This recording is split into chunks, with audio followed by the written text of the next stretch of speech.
So the question was, is it like sample versus population? I mean, we're going to get into sample versus population stuff, but that's not really, I don't think that's really the issue here. I mean, yeah, I mean, so this distinction between sample versus population does become important. But right now, when we're thinking about counting parameters, again, I think the thing to really keep in mind is that unlike other statistical analyses that you've done in the past, our degrees of freedom, and we're going to talk about this more today, our degrees of freedom are determined by the number of unique elements that we are estimating, how many parameters we're estimating, and how many unique elements there are in the variance covariance matrix. So, you know, in multiple regression, for example, when you don't worry so much about degrees of freedom in multiple regression, but you learned how to compute them, right? There are usually tons of them. But degrees in freedom in multiple regression are a function of the sample size. They're a function of the sample size and how many predictors, right? Here, when we think about degrees of freedom, we're thinking about those very differently. The covariance matrix is our sufficient statistic. Now, sample size is going to be important, don't get me wrong. I mean, we're going to think about sample size, but the covariance matrix is our sufficient statistic. So we can only estimate as many parameters as we have unique elements in our variance covariance matrix. So you could have 1 million people in your sample. If you only have like 10 elements in your variance covariance matrix, you can't estimate more than 10 parameters. It's kind of like if you think back to algebra class in high school, right? You have to, you know, if you have one equation, you can solve for one unknown, right? And if you have two equations, you can solve for two unknowns. And if you have one equation, you can't solve for two unknowns, right? That's what's called under-identified. And that's kind of the situation that we end up in if we don't have enough pieces of information in that variance covariance matrix. You know, if we don't have as many unique pieces of information in that variance covariance matrix as we have parameters that we're actually trying to estimate, then our model is what we call under-identified. And then in that case, you can't estimate the model. I mean, it kind of makes sense too, if you think about it. If you only had, I mean, this is a silly example, but like, let's say you only had one correlation, right? You wouldn't be able to estimate a big model if all you have is like, you know, two variables and one, or, you know, two variables with one covariance. Then, I mean, what can you really estimate? What kind of model can you estimate there? You're sort of limited by how much known information you have. Does that kind of make sense? I mean, this is an idea I think that we're going to keep revisiting over the next couple of weeks. So if it still seems a little bit strange, I think that's okay, because I think as we get into this more, we're going to kind of keep reiterating this in a lot of different ways. But if you're completely confused, let me know. But it's really, I mean, again, I just want to stress, it's a really different way about thinking about degrees of freedom, because nowhere in our computation of degrees of freedom does sample size come into play. Degrees of freedom are totally a function of how much information is that in that variance covariance matrix. We need to have at least as much information in that variance covariance matrix as we have parameters that we want to estimate. We can't try to estimate more model parameters than can be supported by the amount of information that we have in the variance covariance matrix. And I think if you think of it really at that level, then I think, you know, that's the most important thing. Other questions before we get started? I think it's good to does it help to think of it in terms of observed versus latent? I feel like correlations between observed variables can be known but not latent. Yeah, that's a really good point, actually. So when we're thinking about the elements of the variance covariance matrix, it's always a function of the covariances among the observed variables. And you're right, so any latent variables we might have a model where we have correlations among latent variables, but those are correlations among latent variables are not going to show up in our observed variance covariance matrix. So when we start counting the number of elements in the observed variance covariance matrix, it's completely a function of the number of observed variables. That's exactly right. So if you imagine if we had, 5 observed variables, that'll put an upper limit on how many latent variables and latent variable correlations we could have, right? Because we can't end up with a model where we have more parameters we're trying to estimate than we have observed elements in our variance covariance matrix. So that's exactly right. Latent variable correlations and latent variable variances, those are always going to be those are always going to be unknowns. They're parameters we're estimating in our model, but they're never going to be on the known side. On the known side, it really is just how many observed variable variances and how many covariances among those observed variables. That's what we have to work with to estimate our model. And we are recording. Thanks, Sarah. And then Faiz. Go ahead. I have another question about the correlation between disturbances and variables, in particular the exogenous ones. For example, for this path diagram that we see on this slide, I was wondering if it's possible to have a correlation between U and, for example, X2. Is that possible? Well, is it possible? It's possible in a non-recursive model, but here we don't have a correlation between U and X2. So in the model, the way it's drawn, there is no correlation between X2 and U. But in non-recursive ones, it's possible, right? Yeah, so theoretically, let's see here. Okay. So theoretically, oh yeah, you can see that. Look at that. Isn't that nice? Oops. Okay. So by the way, the model I just drew right now is under-identified. Like this, you couldn't actually estimate this model, okay? But there are ways, there are ways I could make it identified. I'm not going to get into that right now, but here I've drawn a correlation between the disturbance of U and that exogenous variable X2, right? And so, theoretically, right, if I had a direct correlation there, again, I would have to do something here to make this identified. So I don't want to get into that. But let's say that, but I don't have a correlation there, right? And I don't have a path there, a direct path. So let's think about the tracing rule for a second and see why there's actually no correlation between X2 and U. So remember, as I said, I can go backward and then forward, but I can't go forward and then backward, right? So I can't go, I go sort of here. If I go forward, right, then I'm stuck. I can't go backward. And the same is true here. If I go, erase. If I go forward here, I can't go forward and then go backward. So there is actually, using the tracing rule, and that's kind of the point of the tracing rule, there is actually no way to there is no sort of pathway from X2 to U.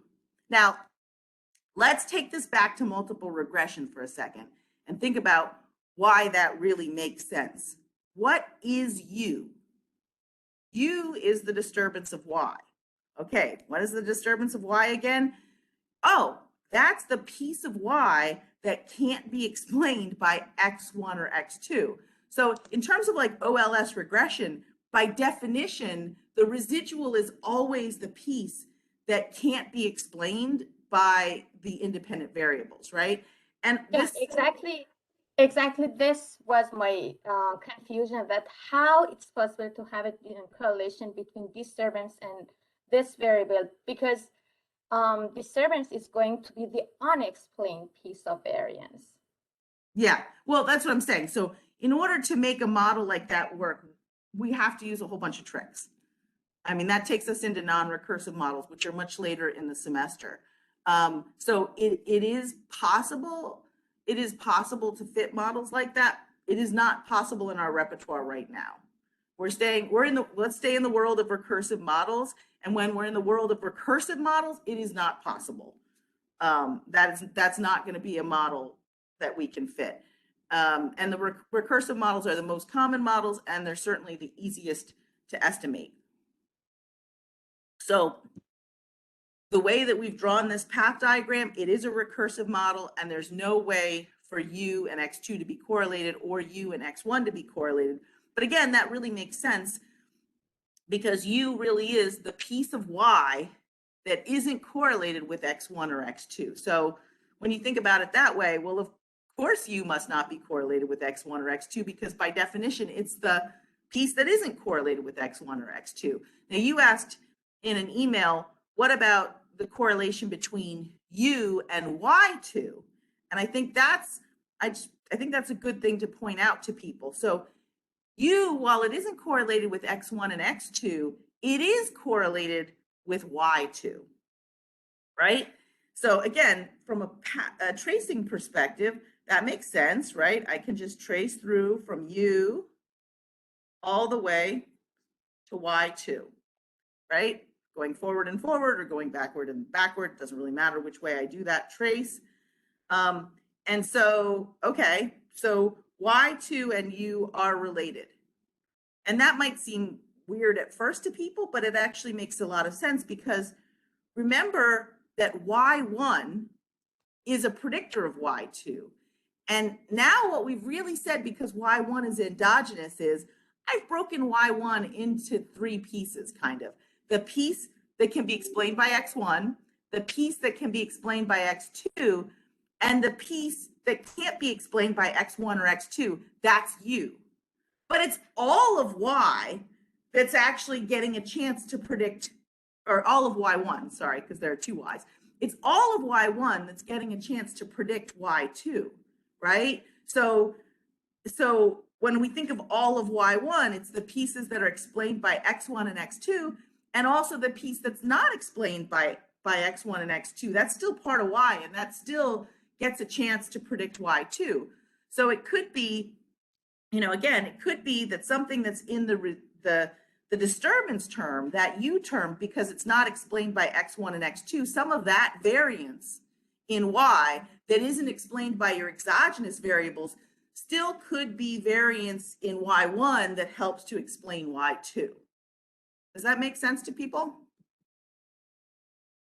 And so and that's again why it's so important for us to sort of make this distinction between exogenous variables and endogenous variables, because exogenous variables are just kind of sitting there and they're not being explained by anything. So they have variance, right? They have variance, and then the whole variable is just kind of, predicting these other variables. Whereas an endogenous variable, I mean, it still can be a predictor, and all of its variance enters into play when it's a predictor. But some of its variance, because we're not in the model actually estimating the variance of Y1 as a parameter. What we're estimating is how much of the variance in Y1 is explained by X1, how much of the variance in Y1 is explained by X2, and how much of the variance in Y1 is unexplained by those two. And then, of course, if we take those three variance sources together, we could kind of take those three things together, and that gives us the total variance in Y1. Does that make sense to everybody? Any other questions before we keep moving on? It's a really different way, I think, of thinking about these models. At first, it might seem kind of odd, but it does. I mean, again, over the next couple of weeks, we're going to kind of keep drilling through this. So I think it will become more natural as we go along. All right, so we're still on our cover page. Let's move on to the next slide. Let's see here. Can I move on to the next slide? Slide, please. Why is it not moving? Okay, well, I'll do it that way. That's fine. All right, so I just wanted to review, and we kind of have already, but I just wanted to review a little bit the tracing rule, and then sort of, because we were just doing that at the tail end of class. So just to kind of quickly remind ourselves what the rules are, go through another example, and then we'll sort of keep going from there. And our plan for today is, so normally on week 2, I would introduce M+. I'm not going to do that today. So your second homework, which is posted, doesn't actually have any model estimation. It doesn't have any M+, but it's another homework that's sort of like homework 1, but it's a little bit, a little bit more involved. We've got more going on because, we're in week 2. And then next week, we will be back in person. Yay, we got the word that classes are back in person starting next week. So we'll meet in room 325, which is the computer lab in Gentry.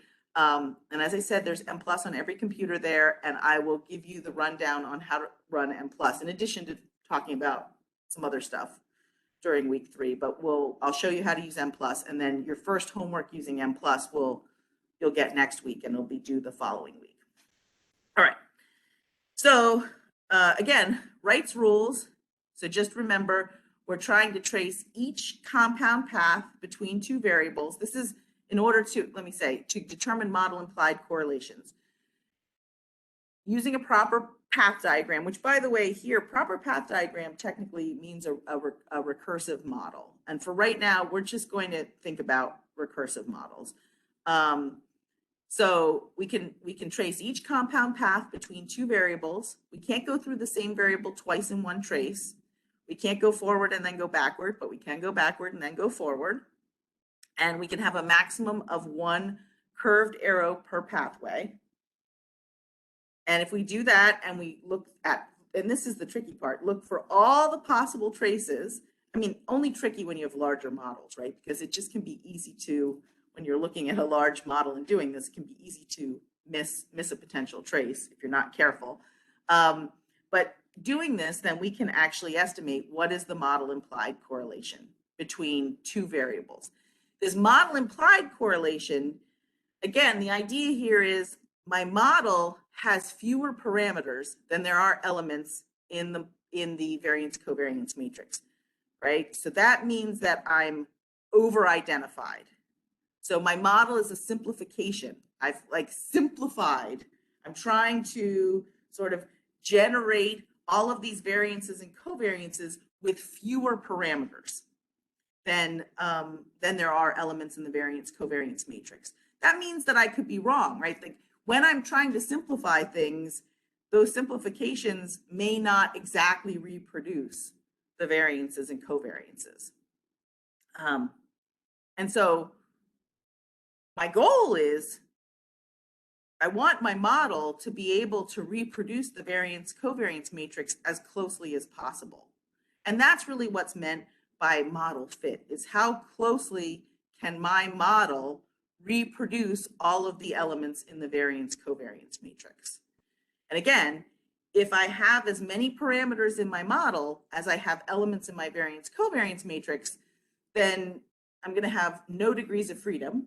That means that I will be able to perfectly reproduce all of those variances and covariances with my model. But the more interesting models in SEM are models where I have positive degrees of freedom. So I'm using fewer parameters to try to estimate all of the elements in my variance covariance matrix.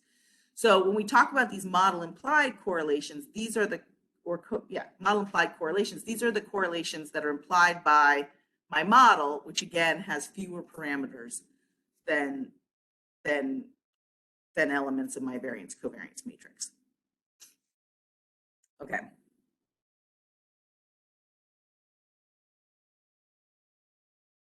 All right, so we looked at this last time, right? Remember we said, what is the correlation between X1 and Z, for example? So the model implied correlation between X1 and Z, we look at how, right? We trace through how can we get from X1 to Z. And here, there is no direct pathway from X1 to Z, but there is an indirect path from X1 to, oops, let's see, let me turn on my little, from X1 to Y, right? And from Y to Z. And so that's A times C. And then the other way that I could actually get from X1 to Z here is, and here I'm going to just trace backwards. It doesn't actually really matter, but I could go, right? I've got Z to Y, Y to X2, X2 to X1, right? So that's C times B times R. Again, you could trace it forward. Then it would be R, which is what I wrote, R times B times C. It doesn't matter either way. But those are the two ways that I can actually, trace through, right, from X1 to Z. Notice, rid of this, notice that there's no direct pathway from X1 to Z, right? So what does that mean?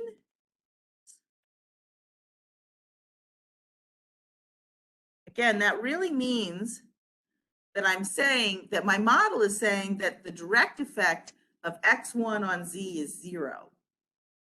And what that really means is that correlation that I observe between X1 and Z, my model is saying any correlation that's there should be a function of basically X1's relationship with Y, right? And in some sense, well, it's X1's relationship with Y. And again, we have this correlation between sort of X1 and X2 that goes through Y that we need to take that piece into account because the A path and the B path are both like regression coefficients. So remember in multiple regression, the A path is the effect of X1 on Y after controlling for X2. And the B path is the effect of X2 on Y after controlling for X1. But X1 and X2 are actually correlated with each other, right? So if I want to figure out what is the model implied correlation, I can't just take the sum. I mean, you know this from multiple regression, right? I can't just take the sum of the two regression coefficients to get what the correlation between, two variables is, right? Because the regression coefficients are the independent contribution of one variable on another variable. But if we want to figure out what the model implied correlation is, then we have to take into account that those two exogenous variables in this case are correlated with each other. Does that make sense to people? Can I just ask in this model, I thought because there were arrows pointing to X1 and X2 that they'd be endogenous because there's something in the model that's predicting them. So like if that curved arrow wasn't there, then they would be exogenous, but because it is there, I thought that made them endogenous. No, okay, so let's clear that up. So a curved arrow just means that there's a covariance between two variables. It's only when an arrow is pointing into the variable, like, so it's a straight arrow pointing into the variable, that the variable is going to be endogenous. Okay, I think I misapplied arrow pointing in because I see the curved arrow as an arrow pointing in. So maybe I misapplied that definition. Yeah, so a curved two-headed arrow just means I'm letting these two things correlate with each other. I'm not saying that one of them predicts the other. So again, think about like in a regression, right? I could have if you have a whole bunch of independent variables, they're all predicting your dependent variable. You don't think about this in regression, but you do sort of because you talk about multicollinearity, right? But you're just freely allowing all of those independent variables, they can be correlated with each other, right? But they're still independent variables. There's nothing that's predicting them. And so we're going to apply the same logic here. And it's pretty normal to allow exogenous variables to correlate with each other. So we don't have think about it this way, the model isn't saying anything about what predicts X1 or what predicts X2. It's completely silent on sort of, again, we use cause very loosely, but sort of it's completely silent on causes of X1 or causes of X2, right? It has nothing to say about what variables might predict either of those variables.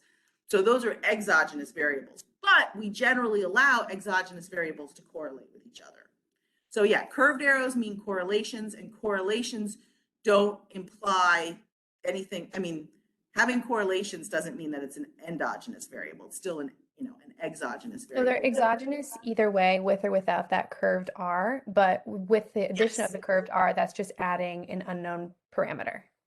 Yeah, it's adding a parameter that we're going to estimate. That's right. You could take away the R and they would still be exogenous. But then if I take away the R, then what I'm really saying, oh, let me get my pen here.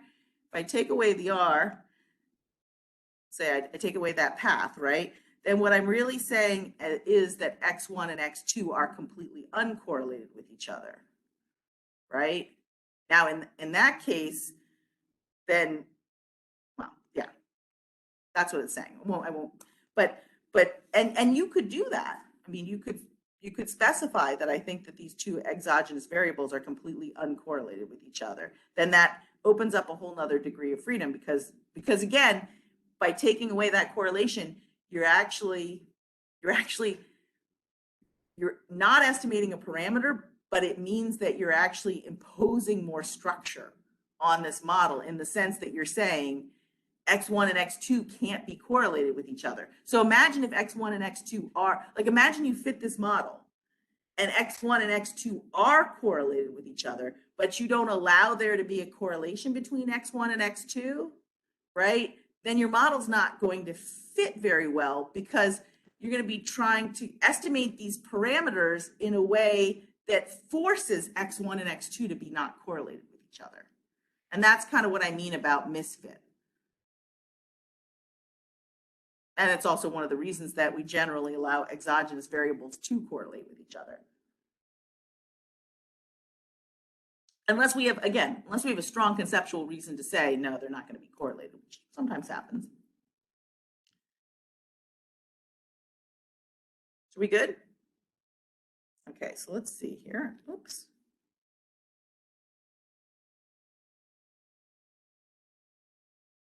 So again, I put this in just to kind of remind us that, really path coefficients are just like standardized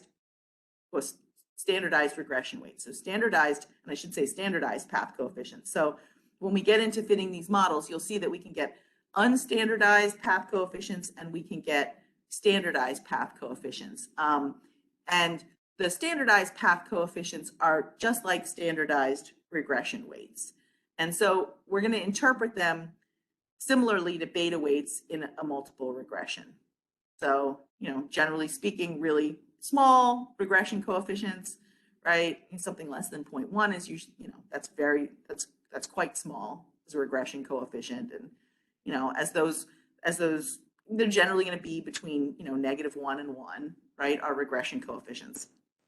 And, okay, enough said about that. So just think of path coefficients as being like regression coefficients, and correlations are like correlations. And that's a really, really important distinction because in a regression, in a multiple regression, the regression coefficient is the independent contribution of this variable on this variable after controlling for all the other variables in the model. Whereas a correlation is just the simple bivariate correlation between two variables. And so curved arrows, simple bivariate correlation, just allowing these two things to freely covary with each other. Whereas when we have a single-headed arrow, a path, that's really saying what's the independent effect of this variable on this variable after controlling for any of the other variables that also predict that endogenous variable that we're looking at. Okay, so direct, indirect, and total effects. A direct effect is when a path directly links two variables. So in the model that we were looking at before, we had direct effects from X, I'm trying to remember what the X1, what were the variables there? There we go. So we have direct effects from X1 and X2 to Y1, or to Y. Oops, sorry, I didn't erase that, right? But there is no direct effect here. There's no direct effect from X1 to Y. So what does that mean? Boy, that was ugly the way I drew that. But what does that mean? That means that any correlation between X1 and Z, it really has to be explained, right? It can't, because there's no direct effect, it's sort of got to be explained through these other pathways, right? Any of the correlation has to basically be a function of that, the sum of these two compound paths, the A times C and the R times B times C, in terms of the correlation. The correlation between X1 and Z has to be a function of those two things. But what about the indirect effect? What's the indirect effect between X1 and Z? And how is that different from the model implied correlation? Anybody?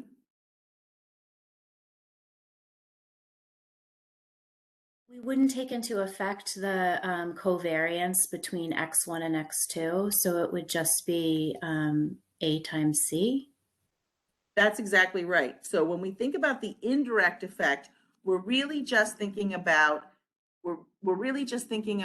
these single-headed arrows, right? The pathway from X1 to Z, right, is transmitted through Y, and we're not going to take into account this R times B times C. Because really, and again, think of this as, I mean, it goes back to regression. When you talk about mediation in regression, we want to know what's the direct effect, what's the indirect effect, what's the total effect. All of those effects are always sort of after controlling for the other variables, right? So, so the indirect effect here is just this X1 to Y, Y to Z path. So what's the total effect then of X1 on Z?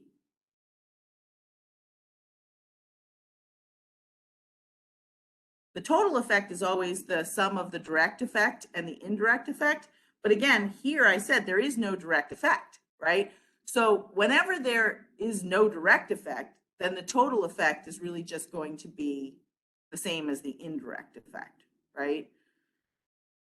So really what we're saying in this model, again, if you think about it, is the only way that sort of we have transmission, like independent transmission, let's say, again, so this is where the model implied correlation versus direct indirect total effects is kind of an important distinction.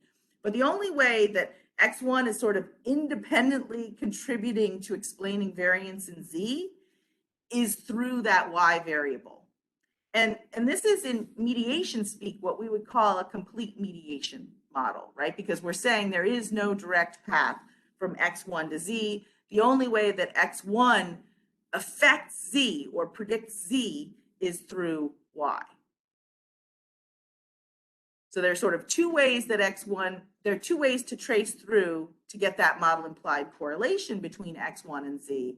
But if we're thinking about the sort of total effect of X1 on Z, which is the independent contribution of X1 on Z, you know, after controlling for X2, then there is really only this one way, which is the A times C path, compound path. Does that make sense?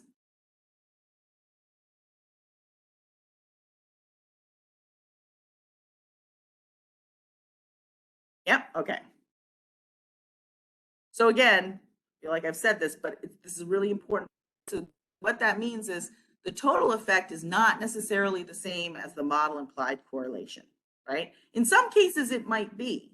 I mean, there are models that we could draw where they are the same, but like in that last model we were looking at, they would not be the same, right? The total effect is not necessarily the same as the model implied correlation. And you can think of this as analogous to the difference between a standardized regression coefficient and a simple bivariate correlation in multiple regression, right? So if you have a simple linear regression, remember that the standardized regression coefficient is the same as the correlation if you only have, you know, one variable in the regression model. But if you have more than one variable in the regression model and those variables are correlated with each other, you'll remember that the regression coefficients you get are not, you know, are not necessarily the same as the simple bivariate correlation between the independent variable and the outcome variable, right? So again, the total effect is the degree to which one variable predicts another variable after controlling for those other variables in the model.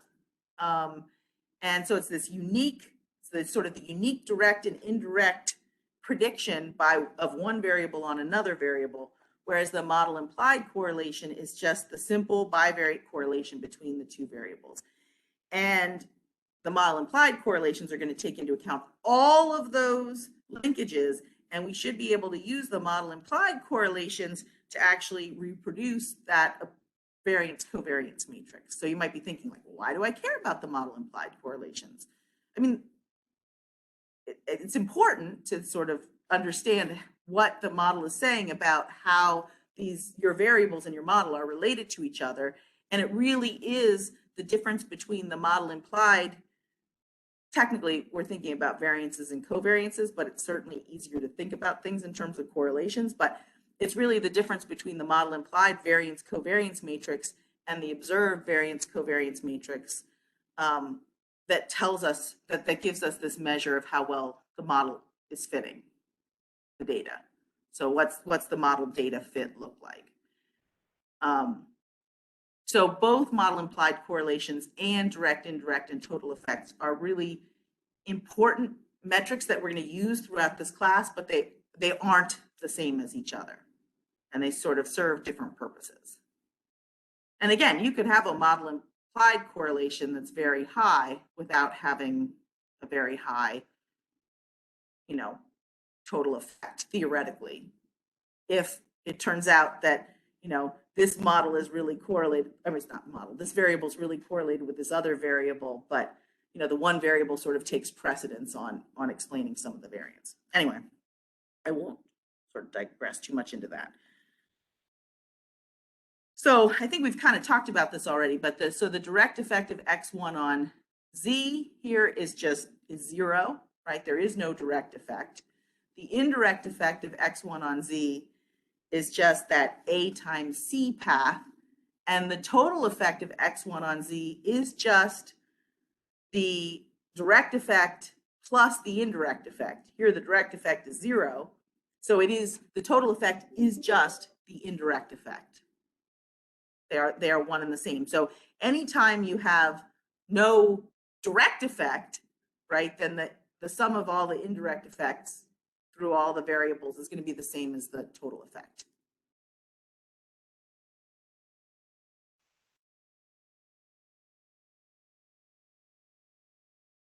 Okay, so in this model, the total effect of x1 on y, right, here we actually have a direct effect. So you can see the direct effect of x1 on y is c. The indirect effect of x1 on y is a times e. And so the total effect of x1 on y is c plus a times e.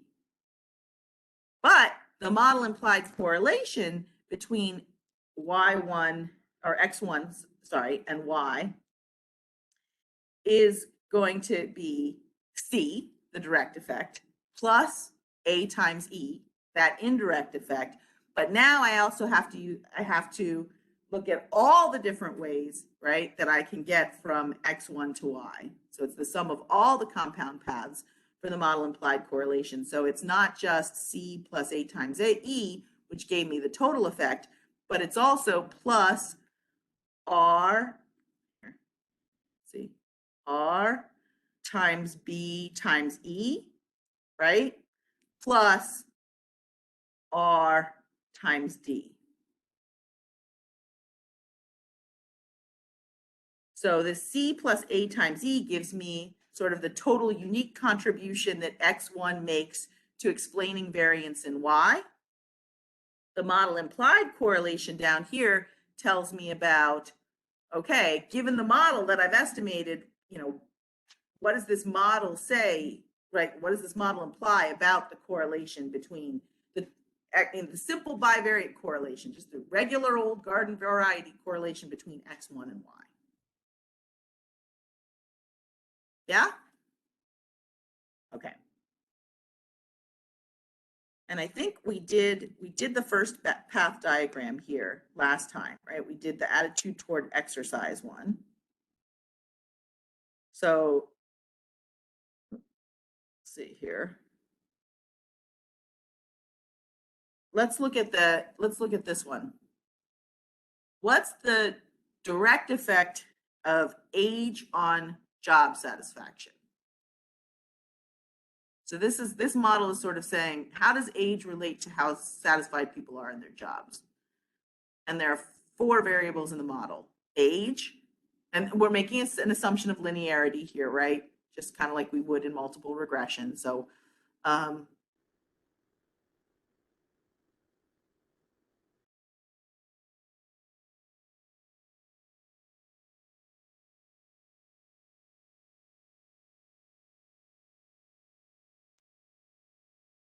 Did Betsy leave for you all? yeah, I Yeah. left for me too. Can you hear me now? Yep. Yeah, we can hear I just you. don't see you. My screen went black and it was like my laptop just died or something, but now my laptop screen is still black, which is really weird and a little disconcerting. Ah, there we go. I have no idea why that happened. That was kind of scary. Okay, but I'm back. So, where was I? You see me? No, I can't. You can't We see can't me. see you, but we can hear you. And when you were discussing, or you asked everybody what the direct effect of age on job satisfaction, and we have a few correct answers in the or All correct right. answers. Good. So, and this is kind of interesting. Let's just take a step back and interpret this model for a second. So this is actually saying after controlling, right? Because what's a direct effect? It's really saying after controlling for the amount of autonomy that there is in a job and how much money you make, there's basically no relationship between how old you are and how satisfied you are with your job. I mean, it's slightly negative, but I guess I should mention here that the dark lines on this path model indicate that those paths are statistically significant, and the lines that are lighter are actually non-statistically significant paths. Again, not that that really matters right now, but I'm just saying, so this pathway is slightly negative, but it's actually not statistically significantly different from 0. So basically, age doesn't predict job satisfaction after controlling for autonomy and income. Now, that's a really important caveat, right? Because if you think about it, as people get older, they tend to make more money, and they tend to have more autonomy in their jobs. That's what I would expect to see. And in fact, that is what I see. If you look at this path diagram, you can see, and again, the prediction of, so age predicts autonomy, and that's not a statistically significant path, but it's a positive 0.28, right? So the older you get, the more autonomy you have in your job, and the more autonomy you have in your job, the more money you make, again, after controlling for age, right? And you can see that that's the pathway of 0.22. Age has a direct path to income, which says even after controlling for how much autonomy you have in your job, age predicts your income, which makes sense, right? That path is really strong, 0.57. And again, if you think about, there are lots of jobs where, you know, you get pay raises for the more years that you work, right? The longer you work, even if the job is the same, the longer that you work there, the more money you make. So the autonomy, think of it that way, even as autonomy remains constant in a job, as age goes up, and again, age here is probably really a little bit of a misnomer in the sense that age is probably a really good proxy for the number of years of experience in a job, more so than actually how chronologically old you are, right? Again, this is just an example, so we don't have to think too deeply about the example. But my point is that age predicts income, right? Again, so even after controlling for autonomy, there's a really strong direct effect of age on income, and there's a really strong direct effect of income on job satisfaction, which makes sense too. After controlling for autonomy and age, the more money you make, the more satisfied you are with your job. I buy that, right? And there's also a really strong direct effect from autonomy to job satisfaction. And that's saying, okay, after controlling for how much money you make and your age, right? The more autonomy I have in my job, the more satisfied I am with my job. Which that makes sense, right? And then you can see that when we look at sort of what's predicting job satisfaction, right? It's sort of a combination of autonomy and income. And again, this direct effect from age to job satisfaction. We've estimated that path. So we're freely estimating the path, but it's very small and negative, right? So there's not much. After you control for autonomy and income, your age doesn't really predict job satisfaction. And if it does, right, if it does, it's slightly negative here, but again, it's not statistically significant. So what's the direct effect of age on job satisfaction? It's negative 0.08. So that means after controlling for autonomy and income, right, the effect of age on job satisfaction is negative 0.08. What's the indirect effect of age on job satisfaction? Okay, well, we can go from age to autonomy and autonomy to job satisfaction, right? So that's one indirect pathway, which would be 0.28 times 0.58. We can also go from age to income and income to job satisfaction. So that's another indirect pathway that goes would be 0.57 times 0.47. And that's actually going to be a pretty, if you think about that indirect pathway, that's going to be a pretty decent sized indirect pathway, even though, you know, it's compound path, but 0.57 times 0.47 is going to be pretty big. And then there's a third indirect pathway actually that goes age to autonomy, autonomy to income, income to job satisfaction. And so that would be the 0.28 times 0.22 times 0.47. So the total indirect effect of age on job satisfaction is going to be the sum of those three indirect pathways, which I've worked out on the next. There we go. Let's go to the next screen. So you can see age to autonomy to job, right, is that 0.28 times 0.58, which gives us 0.162. Age to income to job is 0.57 times 0.47, which is, this is what I meant. Multiplying those two together gives us 0.268, which is, you know, pretty big number. And then age times autonomy time, or not age, well, age to autonomy, autonomy to income, income to job is going to be 0.28 times 0.22 times 0.47, which is 0.029. So the total indirect effect of age on job satisfaction is 0.459. So it's 0.162 plus 0.68 plus 0.029. So even though there's no direct effect of age on job satisfaction, which means after you control for autonomy and income, age doesn't really have much of an impact on job satisfaction, there is an indirect effect of age on job satisfaction that's pretty substantial, right? And it's positive and it's pretty large, because the longer you work, the more likely you are to have autonomy at your job, and the more like, you know, and more autonomy leads to more satisfaction. And also the longer you work, the more likely you are to make more money, and making more money really, you know, predicts higher job satisfaction. And then finally, autonomy, the more autonomy you have in a job, the more likely you are to make more money. That makes sense, right? Jobs where people have more independence and autonomy tend to pay better. And so, of course, that leads to greater job satisfaction. And age, because age is related, right? Because age predicts autonomy, which predicts income, we have that other indirect pathway. So when we add all of those together, we get the total indirect effect of age on job satisfaction is 0.459. Okay, Fez says, now I'm confused as to which should be taken into account here for the model implied correlation versus the total effect. Well, the total effect, hold on, let's do the total effect here for a second. The total Actually, sorry, not the total effect, the indirect effect. Because I remember for the other path diagram, we said that one of the paths should not be considered for the indirect effect. I think it was RBC. That right, because it had a curved arrow. That's right, because there was a correlation. That's right. So we didn't take that into account. But notice what's different about this path diagram.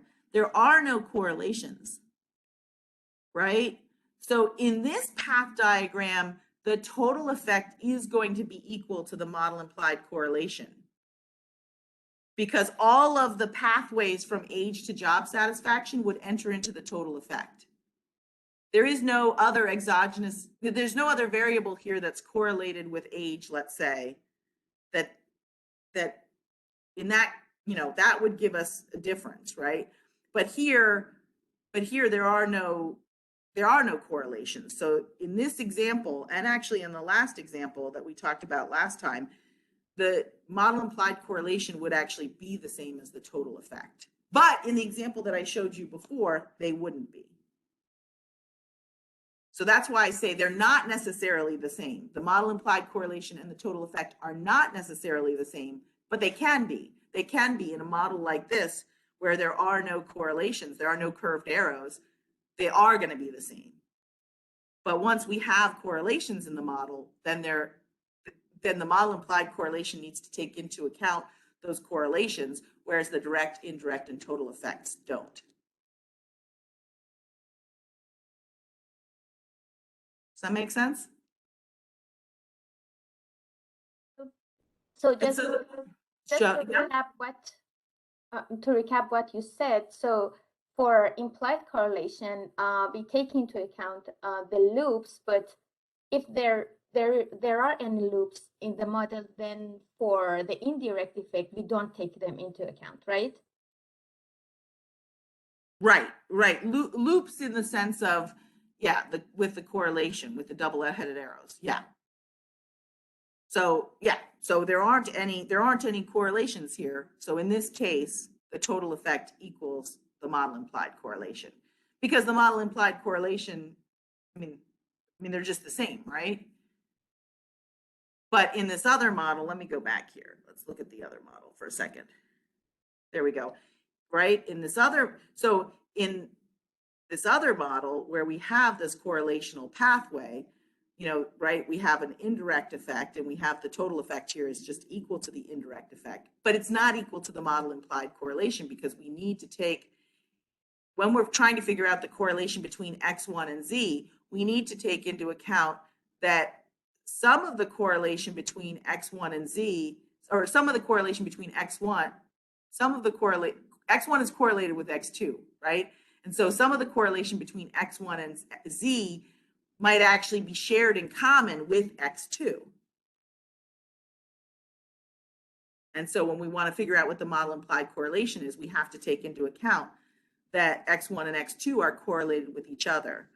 And so A times C just gives the independent indirect, like it gives this independent effect of X1 on Z through Y after control. And this is the important thing.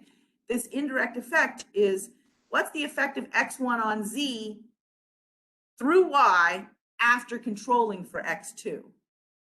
Direct, indirect, and total effects are always going to be just like regression coefficients. They're after controlling for these other variables in the model that are predicting those variables. So it's that kind of thinking. What's the independent contribution of X1 on, again, if you just think about the first part, which is like a regression equation, right? The A path is just what's the independent contribution of X1 on Y after controlling for X2. The B path is what's the independent contribution of X2 on Y after controlling for X1, right? But if I asked you, what's the correlation between X1 and Y? The correlation between X1 and Y isn't just A. You never, in multiple regression, if somebody said to you, okay, here's the, here are your regression results. The betas are this. What's the correlation between this variable and this outcome variable? I mean, I hope you would have said, well, I don't know. I only, these regression coefficients just tell me what is the effect, right? Like what is the path, I won't say path, but, or effect, but, sort of what is, how much does X1 predict Y? There we go. After controlling for X2, right? So in regression, the regression coefficients are always after controlling for the other variables in the model. And the same thing is true here. These direct, indirect, and total effects are really what's the independent unique contribution of X1 on Y after controlling for X2. But if I really wanted to say, well, okay, but that's nice. I'm glad it's A. But I want to know how much X1 and Y are correlated with each other. What I'm telling you is I can figure that out too. And it's just going to be A plus R times B will allow me to actually reproduce the the actual, the correlation, or, you know, again, it's the model implied correlation. So that will tell me what does the model imply is the correlation between X1 and Y. Does that make sense? Again, this is an important distinction. Sometimes we're going to be thinking about direct, indirect, and total effects. Sometimes we're going to be thinking about model implied correlations, and be careful and make sure that, you know, if I say model implied correlation, you think model implied correlation. If I say direct, indirect, or total effect, be thinking direct, indirect, total effect. So in the homework this week, I actually have a path model, and I ask you, you know, I ask you to give some information about, like, what's the direct, indirect, and total effect of this variable on this variable, and then also what's the model implied correlation between this variable and this variable. So you'll have practice doing this both ways in the homework.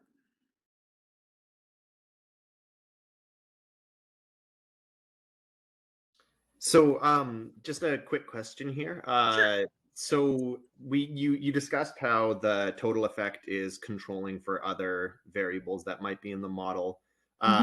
But would the indirect effect also control for the direct effect of that variable? So the indirect effect would explain variance in outcome predicted by that variable, controlling for the direct effect and controlling for the other effects of other variables in the model?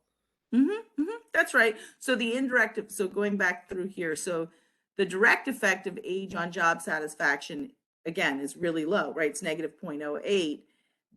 And that is, again, that's like this, that's the direct effect after controlling for autonomy and income. But you're right that the total indirect effect is the effect of age on job satisfaction through autonomy and through income, right? And it is, I mean, it seems a little cumbersome to say that. It seems, but you're right that it is, you know, not taking into account or after controlling for any direct effects that age has directly on job satisfaction, because we have that path in there. So anywhere where there's a path that we're estimating, you're right, where it's like after controlling for the other variables in the model. So it seems weird to say it that way, but yes, that's true. Does that make sense? Yeah, thank you. Sure. So age doesn't, you know, I think of it as like age doesn't have much of a direct effect, right? After controlling for autonomy and income. And in this case, autonomy, and again, because there's not much of an effect, but you're right, autonomy and income, when we're thinking about these indirect effects, are after controlling for whatever that direct effect is of age on job satisfaction. All right. So any other questions about any of this? I was just about to answer Hannah's question regarding homework 2 with the model diagram of U and V being, there are disturbances in that. Oh, okay. I guess my question was kind of like, are they always going to be? Because understanding that sometimes whenever the homework is booted over to Husky CT and then we download it, it's just been a bit confusing. So I was just checking to see, because it seems like all of the actual variables will always be X with like some sub number, and then any other letters are going to be disturbances. So I just wanted to see if there was a general rule that you were following, Betsy, that I could rely on, or what. Oh, I mean, it's true. Usually the disturbances have been like U's and V's. I don't know if I always use X. I sometimes use X's and Y's. Well, if they're denoted by a sub number, though, can we assume? Well, yeah, I guess you could. Yeah, I wouldn't say that, because I might have like a U1 and a U2. I mean, there is a path diagram, right? So you should be able to see the disturbance should be kind of obvious. And I think I kind of specified too which ones are disturbances. So just number 5 on a homework 2. what I'm does it say? assuming that U and V are. Yeah, but- U and V, yeah. U and V are disturbances on homework 5. Did I not say that? Yeah, it's just because it says all X variables are measured and standardized. So to me, because of overthinking, I guess, I was like, Yeah, oh, all well, X then- variables are measured and standardized. I guess I should have said U and V are disturbances in that one. Yes, that is true.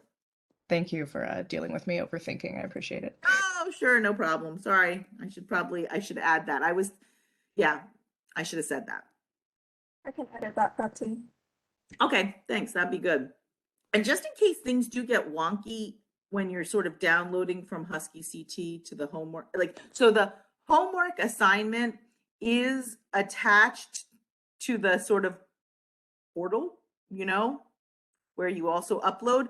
But I also put the homework assignments separately in a folder that says homework on another place in Husky CT where you ought to just be able to download it directly.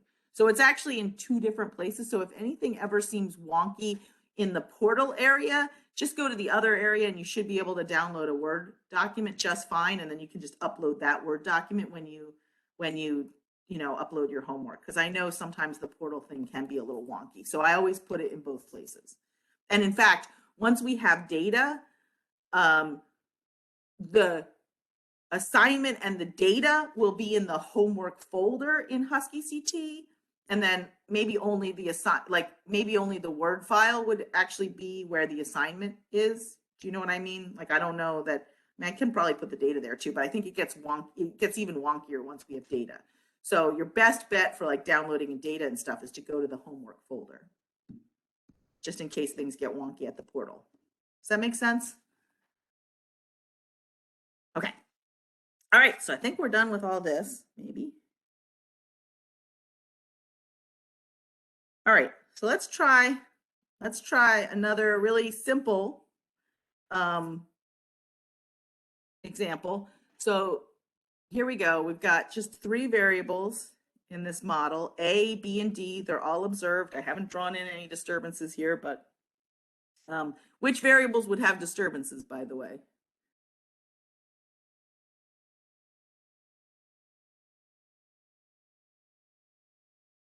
B and D, right? B and D are both endogenous. So B and D would both have disturbances. We'd just be estimating an exogenous variance for A.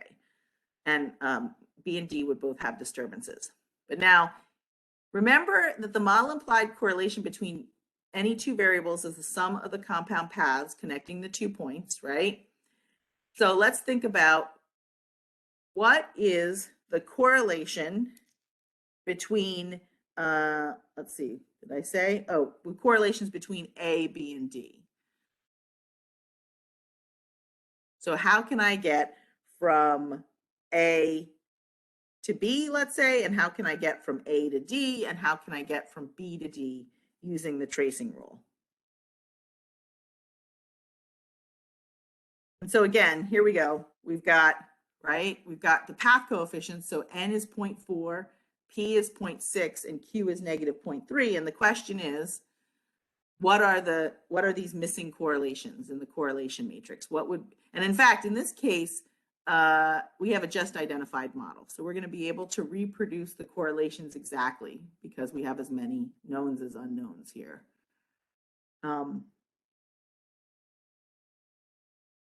So what's the correlation between, let's see, A and D? Let's start with A and D. So how can you get from A to D? Well, the first, obviously P, right? That's an obvious direct linkage from A to D. Is there another way to get from A to D? There's a direct effect, that's P, but there's also an indirect effect, right? Because I can go A to B and B to D. So the correlation is going to be P plus N times Q, right? Which in this case is going to be 0.6, right? Plus 0.4 times -0.3. Does everybody see that?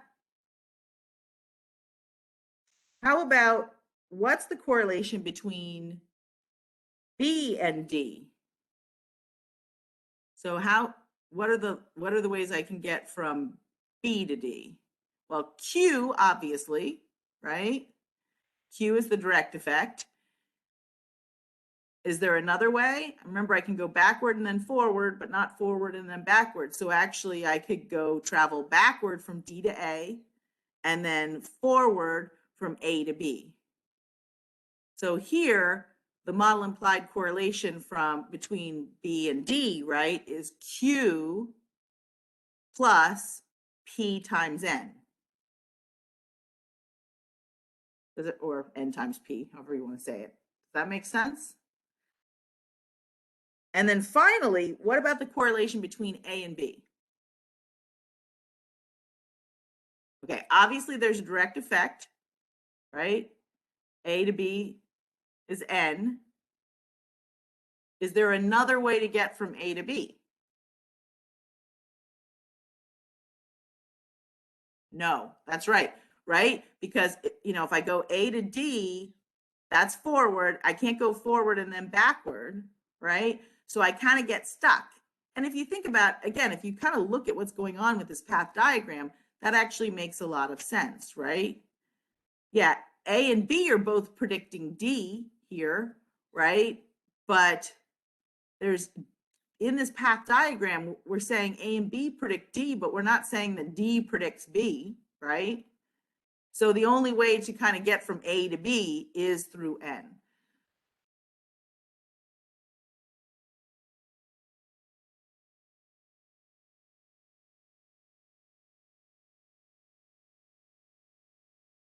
So I've got that up there. So you can see that that's exactly what we just talked about. And then of course, we can just substitute in those numbers, right? And we get the correlation between A and B is just 0.4, right? Just that direct effect. The direct effect is the total effect is the model implied correlation in this example, right? The correlation between A and D is going to be P plus N times Q, and the model implied correlation between B and D, which is going to be 0.48, and the model implied correlation between B and D is just going to be that 0.3 times negative 0.3, times 0.6 times 0.4, which gives us negative 0.06.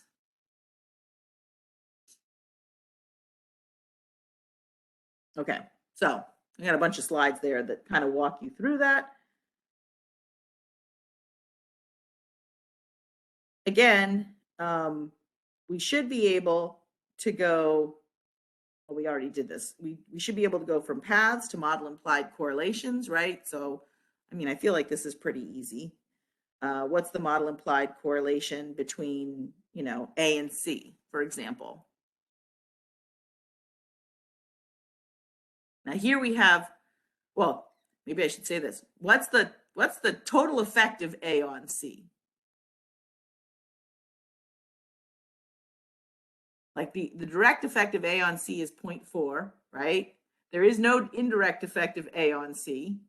And so the total effect of A on C here is 0.4, right? But what's the model implied correlation between A and C? This is a case where the model implied correlation and the total effect aren't going to be the same, because one way to get from A to C for the model implied correlation is that direct effect of 0.4. But the other way is through the curved arrow, right? The correlation between A and B is 0.5, and the effect of B on C is 0.5. And so the model implied correlation here is actually 0.4 plus 0.25, which is 0.65, which we see here, right? And the model implied correlation between A and B, because they're both exogenous, and this is kind of what we were talking about at the beginning of the class, it's just 0.5, right? They're both exogenous. The only way, the model implied correlation is the same as the correlation between these two variables. So that's just 0.5. And then the model implied correlation between, let's see, which one did we not do? B and C, right, is going to be that 0.5 pathway plus the correlation between A and B, which is 0.5 times 0.4. So now we have 0.5 plus 0.5 times 0.4, which gives us 0.7. All right, so I feel like you've got it, but tell me if you don't. It's hard to know when we're all online. And then just to remind us, and I said this last week, but I just want to reiterate, to compute the proportion of variance that's explained by a set of variables, which again, we're always interested, in multiple regression, we want to know what's the R squared, what proportion of variance is explained by our predictor variables. Well, here, the way we're generally going to sort of approach this problem is we're going to say, okay, let me just go back for a second to my diagram here. Okay, so here's my disturbance of C. That's going to be the variance that's not predicted by A and B, right? And I can take that residual or that disturbance variance, which is the part that's not predicted. I can divide that by the total variance, and that gives me what proportion of the variance in C is not predicted by A and B. And of course, 1 minus the proportion that's not predicted is going to be the proportion that is predicted, or the R squared. So if we take the disturbance variance divided by the total variance, that gives us the proportion of variance in that outcome variable that's not explained by the set of predictors. And once I have that, it's sort of like that 1 minus R squared, that's what that is, right? So then 1 minus that ratio gives us the proportion of variance that is explained by the predictors. So this becomes that sort of a helpful thing to think about. Okay. So let's talk a little bit more about identification. We started to talk about this last week, but we're going to talk some more about identification this week. So again, remember that when I talk about sort of knowns, I'm really talking about how many unique, and I should have said unique here, but how many unique elements are there in the variance covariance matrix. That's telling us the number of pieces of information that we can use to estimate our model parameters, and the unknowns are the parameters that we're estimating. So we can't try to estimate a model that has more parameters than there are pieces of information to estimate those parameters. It's just like simple math, right? So if we have the same number of elements of the variance covariance matrix as we have parameters we want to estimate, those models are identified. They're what's called just identified. They have no degrees of freedom, and that means that we can perfectly reproduce the variance covariance matrix with the model, because there are exactly as many knowns as unknowns. So again, it kind of goes back to that idea of, like, think about an algebra problem, right? If you have, if you have 2 knowns and two unknowns, like, you can solve that, and no problem. Works perfectly. In those models, we don't get any kind of chi-square. Well, chi-square will be 0, but in a model like that that's just identified, we don't think about model fit. So there are lots of models that you fit before, like multiple regression models, that you could just sort of reframe as just identified path or just identified structural models. Again, we have to have at least as many knowns as unknowns. So how do we know how many knowns? Well, the number of knowns is going to be the number of, so here V is the number of observed variables in the model.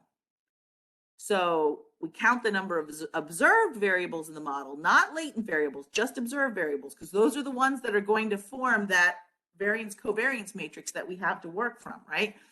So we have V observed variables in the model. And so remember, I gave you this quickie trick last week. If I wanted to figure out really quickly how many unique elements are there in the variance covariance matrix, I can use this formula that says, okay, it's the number of variables times the number of variables plus 1 divided by 2. So if I have 5 variables in my model, for example, I have 5 times 6 is 30, right? Divided by 2, 30 divided by 2 is 15. So if there are 5 variables, there are 15 unique elements in that variance covariance matrix. And that tells me the maximum number of parameters that I can estimate in my structural equation model. So I can't, with 5 variables, fit a model that's going to have more than 15 parameters in the model. So Amanda had a question relating for 1 minus r squared equals tolerance. How does that relate here? Minus r squared equals tolerance. I think from the previous slide. Tolerance is really a metric we use when we're thinking about the relationship between predictor variables in a multiple regression, right? So, yeah, so I mean, it doesn't, I don't remember the exact formula for tolerance off the top of my head, but that's really about how much collinearity is there between, let's say, A and B are two exogenous variables when we're going to try to predict Y. So tolerance is always a metric that's looking at what is the shared, and I think, you know, it could be more than two predictors, right? So what is the shared variance among a set of exogenous variables? And what I was showing is how much, what proportion of the variance in the endogenous variable is not explained by the exogenous variables. And then we can use that to figure out what proportion is explained. But not, I shouldn't say by the exogenous variables, by the way. I should say by whatever models are, whatever variables are predicting that variable, because they, you know, in a multiple regression, they would all be exogenous variables, but we could have a much more complicated model where some of the predictor variables are exogenous and some of the predictor variables are endogenous. But once we're looking at an outcome variable of interest, we can figure out what proportion of the variance in that variable, wherever it is in the model, as long as it's an endogenous variable, we can figure out what proportion of the variance in that variable is not explained by the variables that are predicting it. And then once we know that, we can figure out what proportion of the variance is explained by those predictors. And this, by the way, these metrics are going to come out on the output. So you'll see R squareds for all of the endogenous variables in your model will be reported in the output. So it's not like you're always going to need to do that computation, but I do think it's helpful to kind of remember that because sometimes it does come in handy. Okay. So what are the parameters that need to be estimated? So for a path model, we've just been talking about path models so far. I thought we might get to some confirmatory factor analysis models today. We'll see if we do or don't. But for path models, the parameters that we're estimating are obviously the paths, the exogenous variances, right? So for every exogenous variable, we're estimating a variance. The endogenous variances, which are those disturbances. So for every endogenous variable, we're estimating the variance that can't be explained by the other variables in the model. So if you think about sort of numbers 2 and 3 here, for every variable, for every variable in the model, we're estimating a variance of some sort. It's just that the kind of variance is different. If the variance is exogenous, we already, like, it's not much to estimate. We kind of already have it, right? But, and if the variance is endogenous, then that's really, this is really this disturbance variance that tells me how much of the variance in this endogenous variable is not explained by the other variables that are predicting it. So we have the paths, we have exogenous variances, we have endogenous disturbance variances, and then any correlations or covariances among the exogenous variables are parameters that we're estimating. And then if there are any covariances or correlations among the disturbances of endogenous variables, which we mostly have not been talking about, but those would also be parameters that we're estimating. So we're going to count all of those parameters and we're going to make sure that we actually have enough, that we have at least as many knowns as we have unknowns. We need at least as many elements in the variance covariance matrix as we have parameters that we want to estimate. If we don't, then we're not going to be able, then we'll be what's called under-identified. So if you do this little thing and you get more unknowns than you have knowns, that means you have negative degrees of freedom.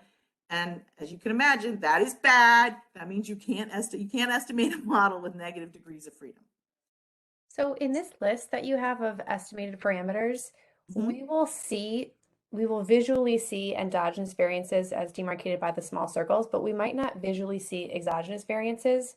We just have to add those in because we know they exist, or we That's know right. that we're estimating them.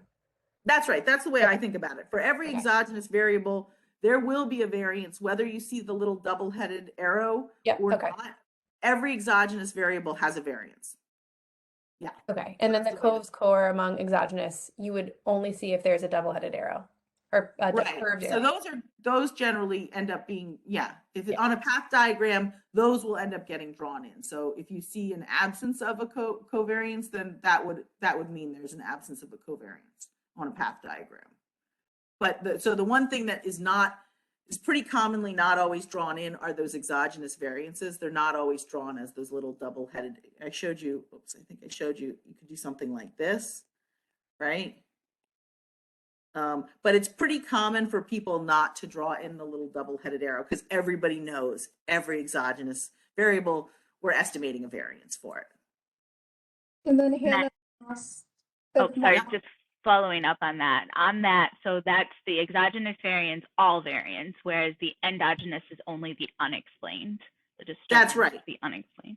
That's right. That's exactly right. So if we have variable 2 here, right, variable 2 is going to have a disturbance, and this disturbance isn't the whole variance in variable 2. It's just it's just the variance in variable 2 that isn't explained by variable 1. But the exogenous is all the variance. But the exogenous is all the variable because there aren't any other variables. I mean, think about it. Exogenous variables, again, they could be correlated with other variables, but there are no single-headed arrows leading into an exogenous variable. That's what makes it exogenous. And because there's no single-headed arrow leading into it, that means no other variable is getting a shot at predicting some of its variance. And because no other variable is getting a shot at predicting some of its variance, then there we're estimating the total variance. But as soon as there's a single-headed arrow leading into a variable, that means that some other variable is explaining some of its variance. And so then we need this disturbance, and the disturbance is the variance that remains that it isn't explained by, one or more variables that have paths leading into it. And again, you can think of this as all very much like, get rid of this, very, very much like a multiple regression. Again, you often don't draw these pictures with a multiple regression, but you could have variable 1, variable 2, they're correlated with each other, and they both predict Y, let's say, and Y has a disturbance, right? And so, here we go, variables 1 and 2, they both have variances associated with them. We're allowing them to freely covary. Each of them is allowed to predict Y. These paths are the unique contributions of variable 1 and variable 2 to Y, and this disturbance is the variance in Y that isn't explained by variables 1 and 2. So like in this case, let's just look at this really simple case. How many exogenous variances are we estimating? 2, right? How many endogenous variances, which are our disturbance variances? 1, right? How many covariances among the exogenous variables or covariances or correlations? 1, right? How many covariances or correlations among disturbances? 0, we don't have any of those. And then how many paths? 2, right? So we get 2 plus 1 plus 1 plus 2. Okay, so that's 6. So there are 6 parameters I'm trying to estimate. How many observed variables are in my model? V1, V2, and Y, right? So there are 3. So if you think about a covariance matrix with 3 variables, right? I've got, oops, I should make that 1. V1, V2, and Y, right? And then I've got a covariance, and a covariance there. So I've got 6 unique elements. Oops. No, it's not being slow. All right, so 6 unique elements, and the other way to figure that out is to just say 3 times 4, oops, divided by 2. Why is my screen is going funky? Is 6. So there are 6 knowns. That is really weird. Let me.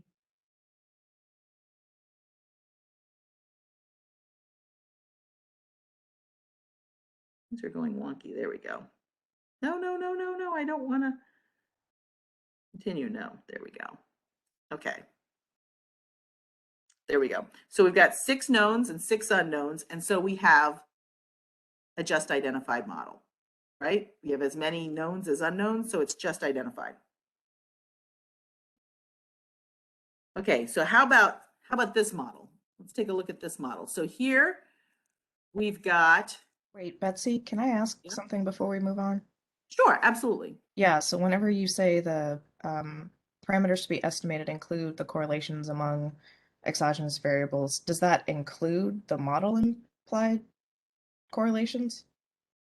Oh, wait, you can if it's exogenous. Never mind. I think I figured that out. Okay. So we're not including any model implied correlations. They don't fit into the number of unknowns. Right.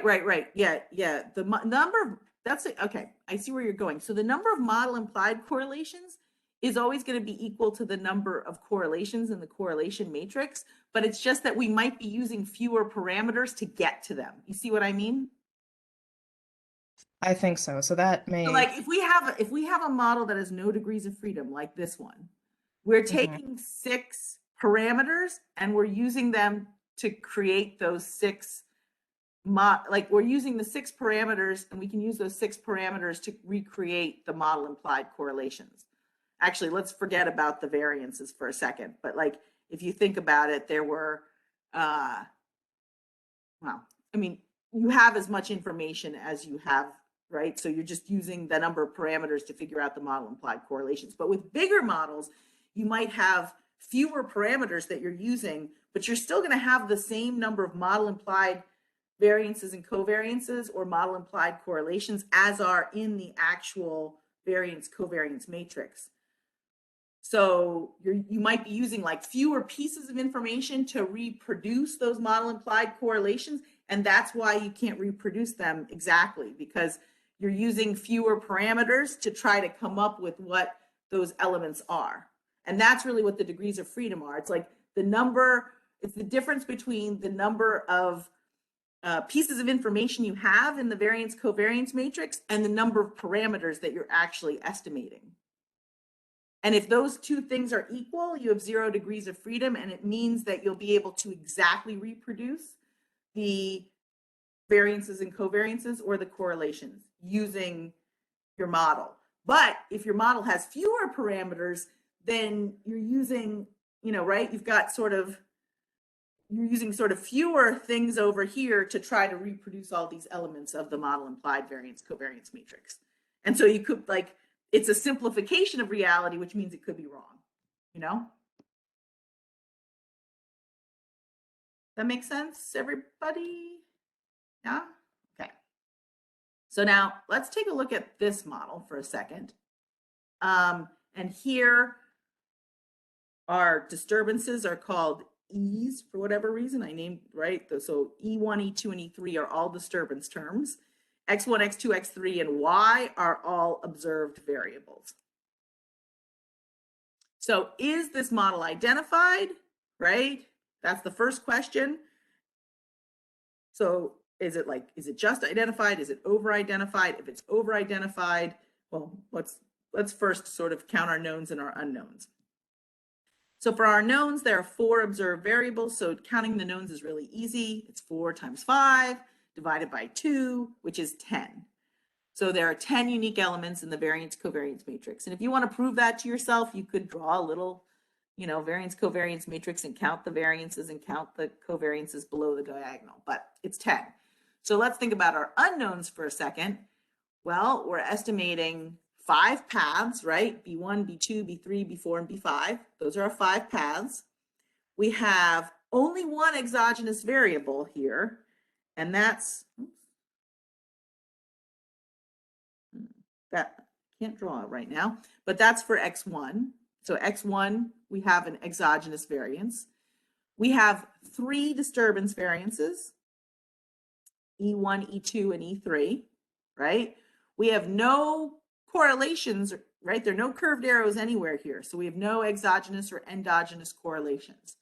So we have 5 paths, 1 exogenous variance, and 3 endogenous disturbance variances. So 5 plus 1 plus 3 is 9.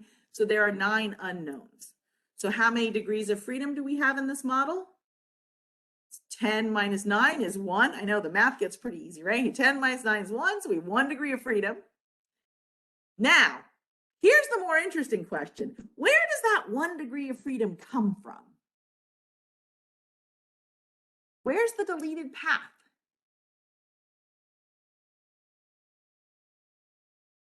Is Like, it if the you link think- between X1 and X3? Because there's no direct effect there. That's exactly right. Like, if you think about this model, where we're getting that degree of freedom is because we haven't put any kind of linkage between X1 and X3. If you think about, you know, again, every other sort of set of variables here, they are linked by a path, right? But there is no linkage between X1 and X3. So this model has 1 degree of freedom, which means actually that if we fit this model, we would get a chi-square. The chi-square, again, we'll talk more about chi-square as we go along, but we would actually get this chi-square, which is sort of telling us about the degree of misfit between sort of the model and the data. And the interesting thing here is any of that misfit is going to come from the fact that we've basically constrained the direct effect of X1 and X3 to be 0, which means I'm saying the relationship between X1 and X3 that exists, it needs to be completely mediated by X2, right? That's what this model implies. It implies that, yeah, there is going to be a relationship between X1 and X3. The model implied correlation between X1 and X3 is B1 times B2, right? But there is no, but this model is also saying that the degree to which X1 and X3 are related, it needs to be explained by their relationship with X2. So if that's wrong, so like, again, that's like, this is where you really need to start thinking when you're doing these models about what are the models that you're drawing? What are they saying really about, like, what are the assumptions that you're making? What are you really saying about the relationships among your variables? Because this is really saying X1 and X3 are only, you know, right there, that relationship is really transmitted via X2. That after you control for X2, there is no relationship between X1 and X3. If that assumption is right, and that's true, then this model ought to fit pretty well. It ought to fit very well. If it's true, it ought to fit well. But the degree to which you're wrong is then going to contribute to the misfit of the model. So if the actual, like, if the correlation between X1 and X3 can't be reproduced just by looking at B1 times B2, right? Let's say it's bigger, for example, than would be implied by the model implied correlation that's B1 times B2, then that would actually mean, yeah, okay, you can't totally explain that correlation between those two variables just with the model that you've drawn. Does that make sense?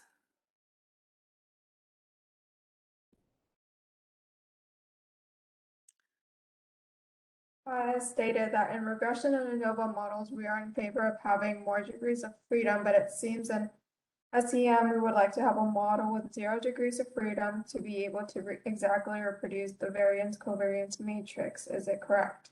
No, I would disagree with that statement. It's okay if we have 0 degree of freedom models. Like, there's nothing that's wrong with that. I mean, we can estimate 0 degree of freedom models, but 0 degree of freedom models don't tell us anything about whether our model is right or wrong.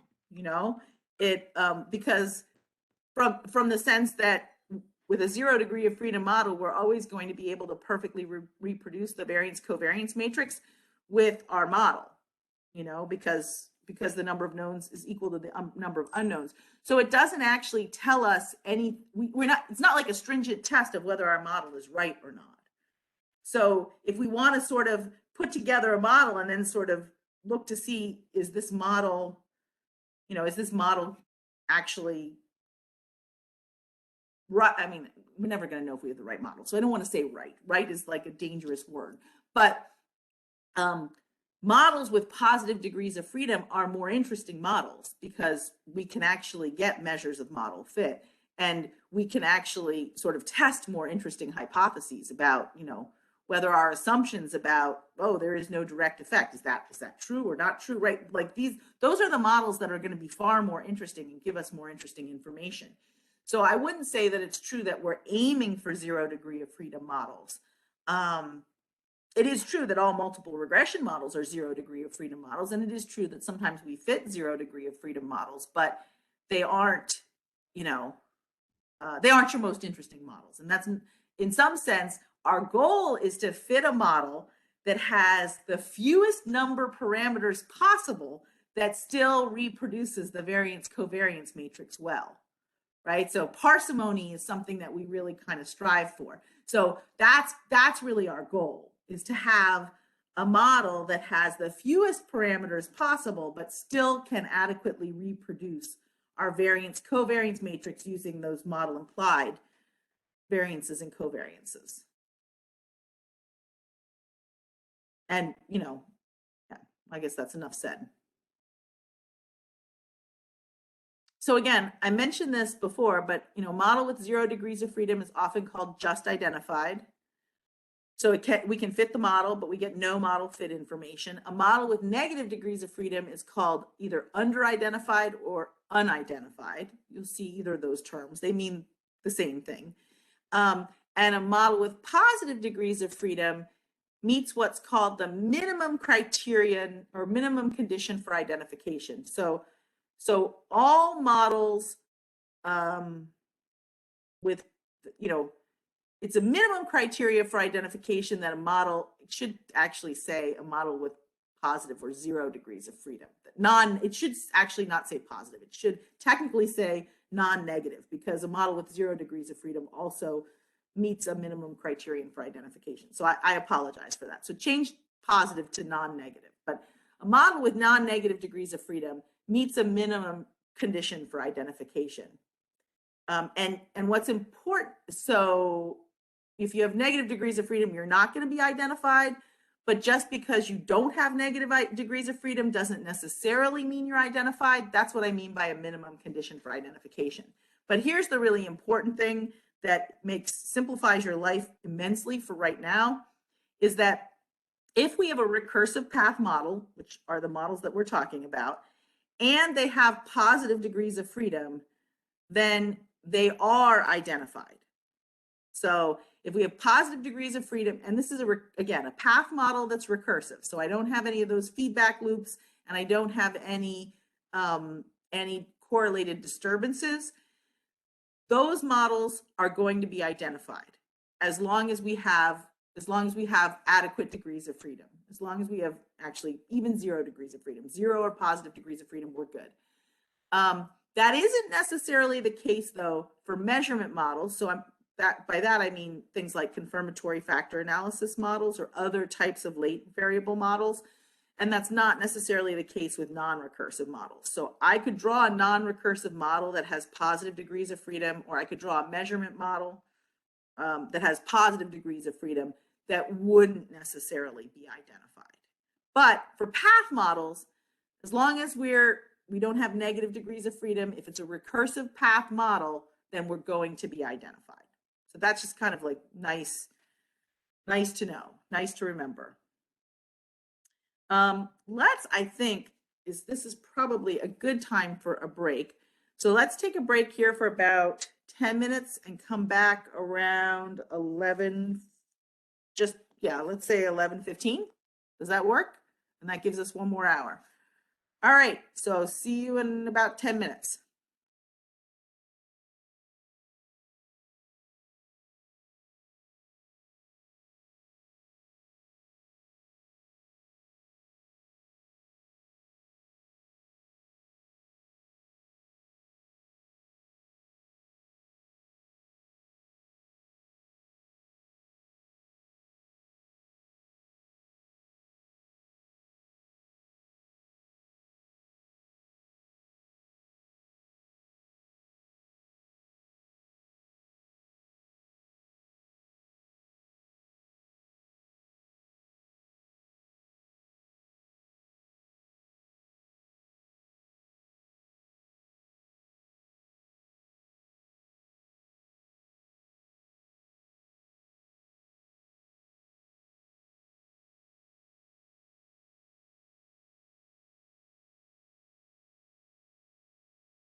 Okay, is everybody back? Okay, so I guess if you're not back, you're not going to say you're not back, but let's go ahead and keep going. So now I want to talk, I sort of made reference to this, I think, a little bit right before the break, but now I want to talk about this idea of over-identifying restrictions.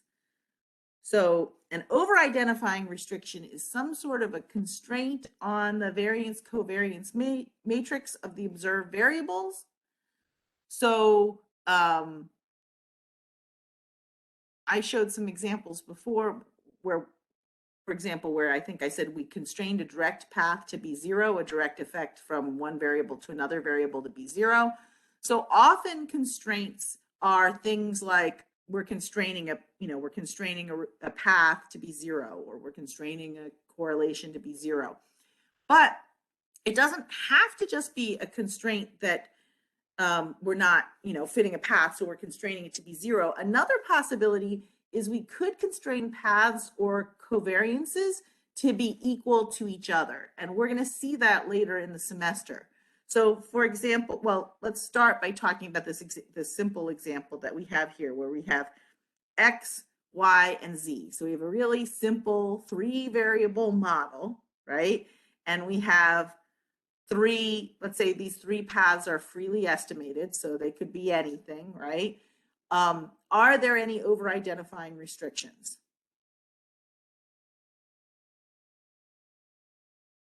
If you think about it, we have 3 variables, right? We have sort of three variables, which means we could estimate 6 pieces of information.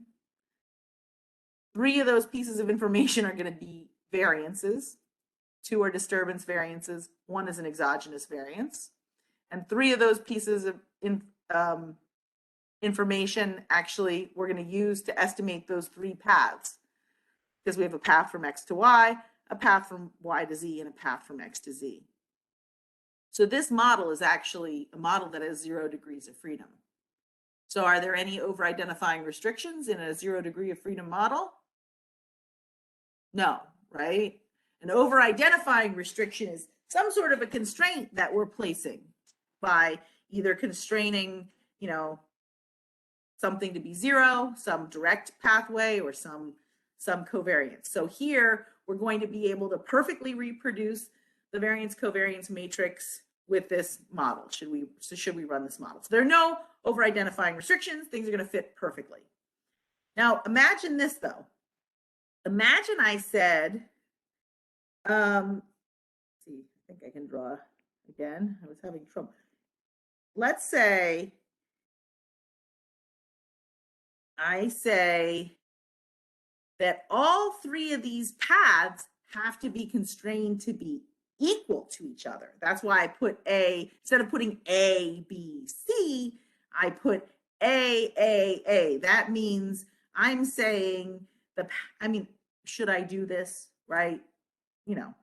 Not necessarily, right? This is just an example. Sometimes it might make sense, but a lot of times it might not make sense. But what I'm saying here is the path from X to Y is equal in magnitude to the path from Y to Z, which is equal in magnitude to the path from X to Z, right? So I'm constraining, and this is what I mean by a constraint doesn't necessarily have to be that I constrain a path to be 0.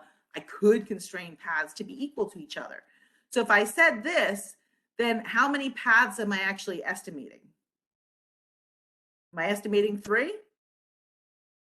How many am I estimating? 1, right? Yeah, because I'm saying, hey, this, like the XY path has to be equal to the YZ path, has to be equal to the XZ path. Again, sometimes that might make sense, sometimes that might not make sense. But I could do that, and by constraining those 3 paths to be equal, how many degrees of freedom do I gain? I'm estimating 1 path instead of 3 paths. So I've picked up 2 degrees of freedom, right? So the model, so again, I could fit a model that doesn't constrain these paths to be equal, And then I could fit another model that does constrain these paths to be equal, and I could actually compare the fit of the model that doesn't constrain the paths to be equal is going to be perfect because it's a just identified model. But the degree to which the second model doesn't fit is telling me about how problematic it is for me to make this constraint, right? If there's a whole bunch of misfit, it means, boy, it really didn't make sense to constrain all of those paths to be equal to each other.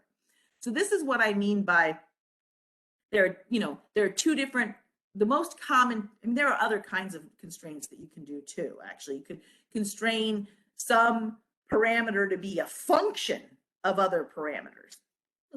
That's cool. We don't need to do that right now. But let's just think that in the sort of the simplest two types of constraints that are likely to be made are that we constrain parameters to be equal to each other, in which case, again, in this example, I'm just estimating one path then instead of three, or I could constrain something to be equal to 0, right? So another possibility, so I could do something like this, right? I could say, okay, I'm not going to estimate a direct effect from X to Z. I'm going to fit a complete mediation model where I say the X to Z pathway is 0. Then how many degrees of freedom have I picked up there? 1, right? Because I'm estimating 2 paths instead of 3 paths. Does that make sense?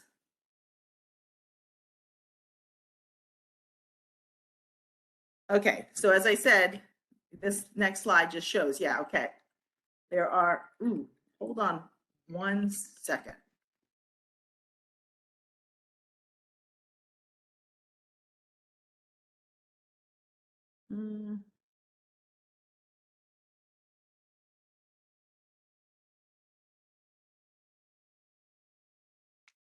I thought that was the hospital calling, but it was not anybody, I guess. Good. So, yeah, so we already said this, no over identifying restrictions, right? And then here's an example where I said, what if I said that A has to equal B? So that's very similar to my other example. I said, what if it were A, right? But what if I said A has to equal B? So actually, let's go back here for a second. I can imagine if I want to reproduce the correlation between X and Z, let's say, the correlation between X and Z here is just C, right? Plus A times B. That would give me the correlation between X and Z, right? But now imagine that what if I said A has to equal B, right? So now I'm saying A and B are the same. So then I'd be saying, okay, the correlation between X and Z is actually C plus, it's not A times B anymore. It would be, I could simplify it and just say the correlation is now C plus A times A, right? So I'm kind of, if you think about that, then I'm reproducing that correlation between X and Z, right? Just with C and with A, instead of having a C and an A and a B. And the same thing is true for the correlation between Y and Z. I'm now reproducing that with just A plus, A times C.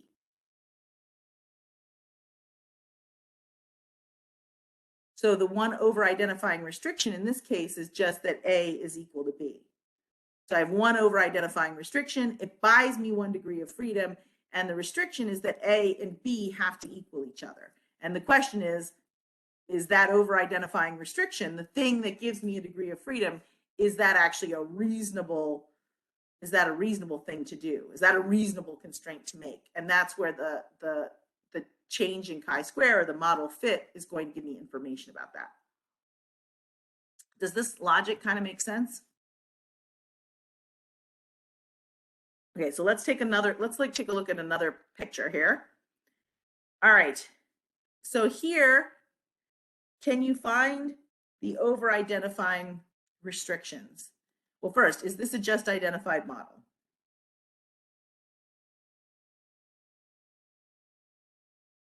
pretty obviously not, right? So what is this, again, what is this model? I always like to say that sort of a lot of the action in the model is where we don't see paths, not where we do see paths. So what are some of the constraints or over-identifying restrictions that we're making? Anybody want to name one? What's a constraint or an over-identifying restriction that we're making here?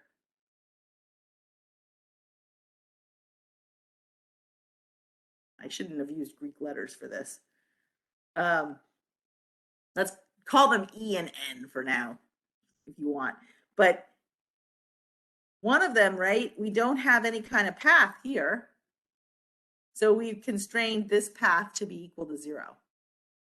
What's another over-identifying restriction or constraint that we've made in this model?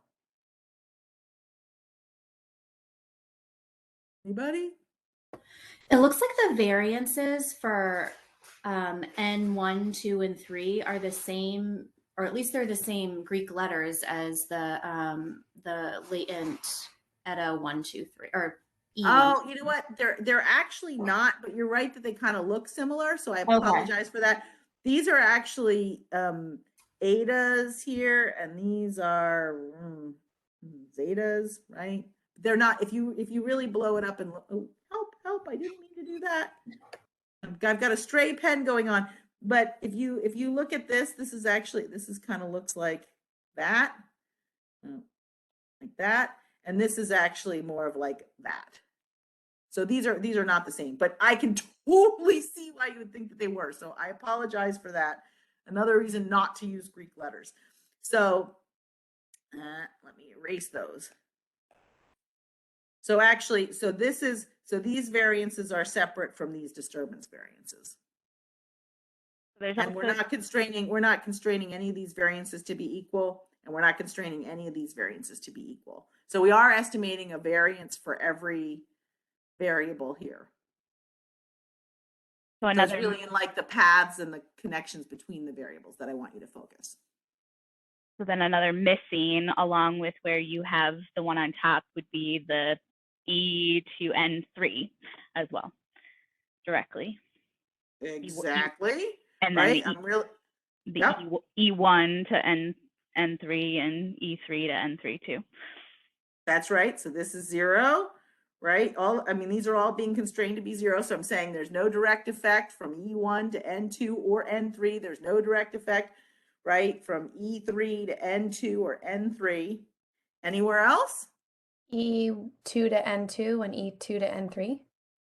Yeah, there's no direct effect from E2 to N2, right?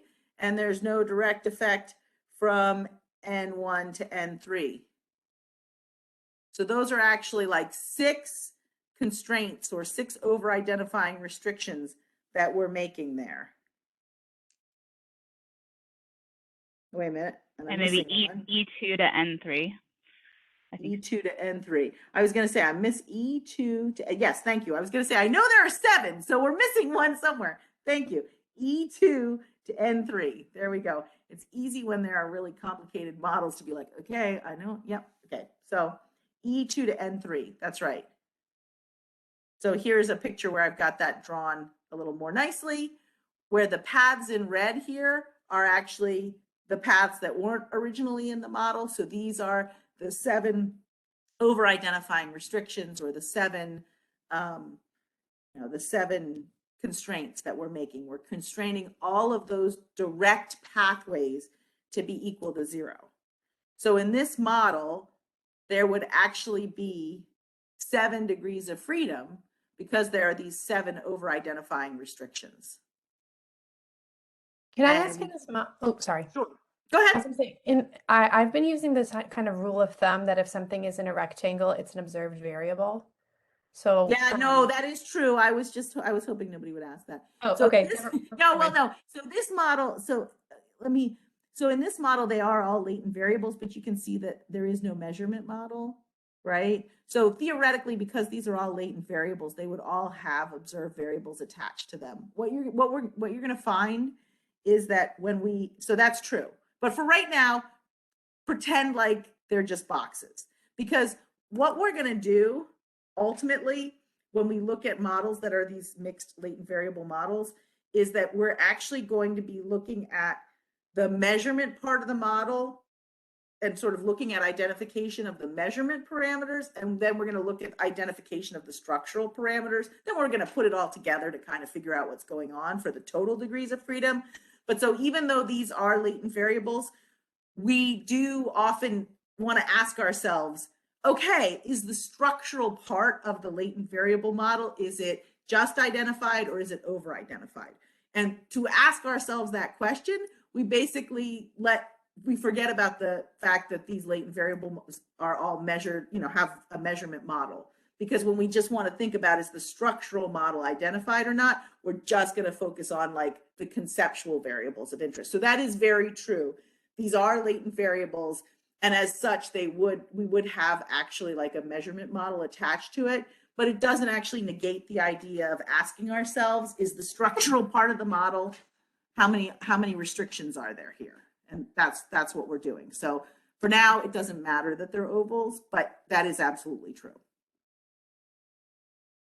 But in this structural part of the model, there are 7 over-identifying restrictions. So that means we would have 7 degrees of freedom. Now, an important point is, I'm going to get a chi-square. I'm going to get one chi-square, and it's going to tell me about the degree of model misfit.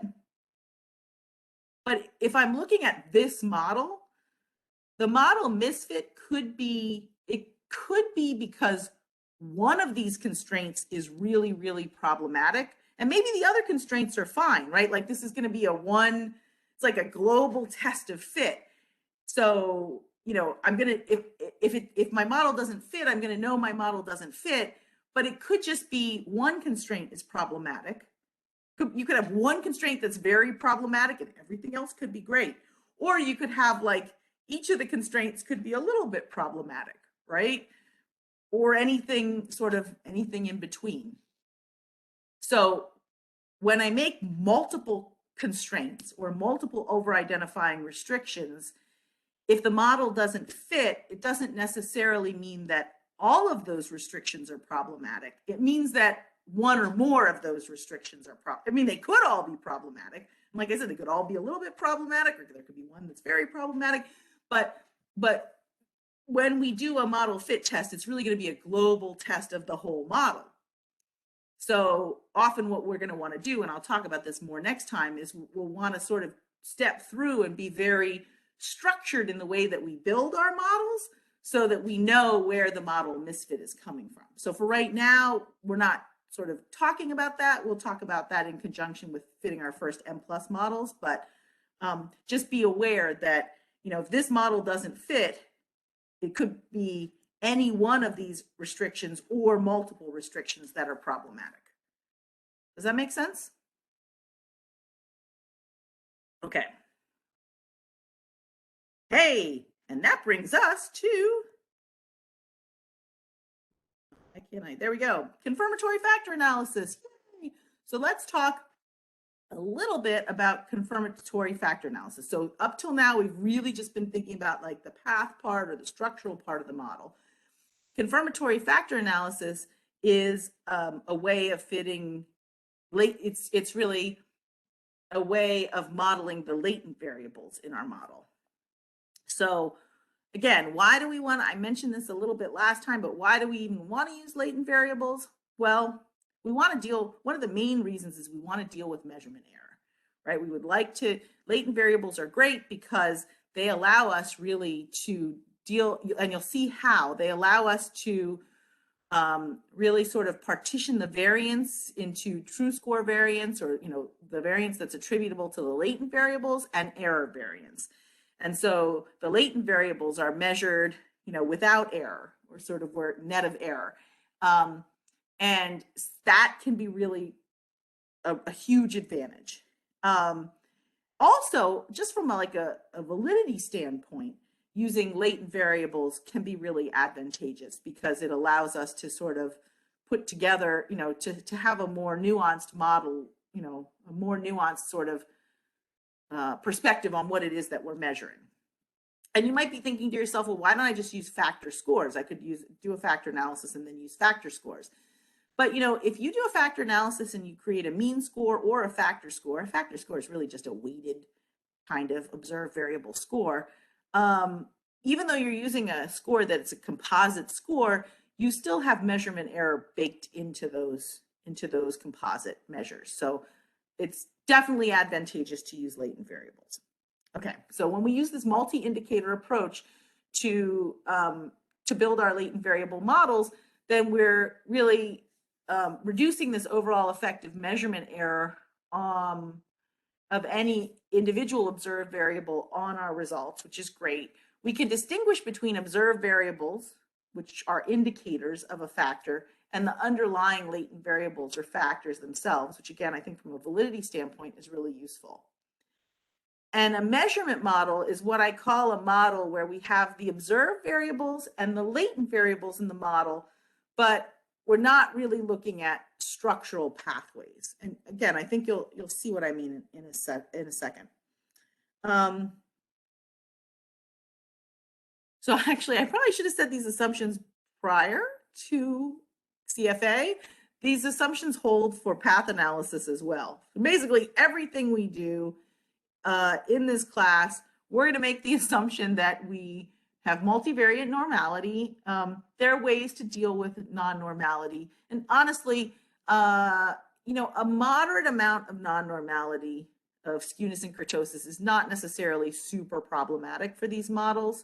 So it's not like we have to have perfect multivariate normality, but excessive skewness or kurtosis can be problematic. Having said that, there are other ways to estimate the models that can help us to deal with that. So it's not insurmountable, but for right now, we're going to stick with standard ML. So we're going to assume multivariate normality. We're going to assume we have a sufficient sample size. I'll talk a lot more about sample size later in the semester. This is kind of an important one. All of the, you know, we sort of assume we have the correctly specified model, which, you know, obviously that's a whatever. We try not to think about too much about that because, you know, when do we ever have the correctly specified model? And independence of observations. So that means we're assuming no clustering, right? So everything we're doing here sort of is more in the line of like what we would do with multiple regression versus multi-level regression. Again, having said that, there are multi-level structural equation models, multi-level path models, multi-level CFA models. That can be done. It's just we're not doing it. We're not doing that today, or actually any time this semester, really. We got to walk before we run. So those are our basic assumptions.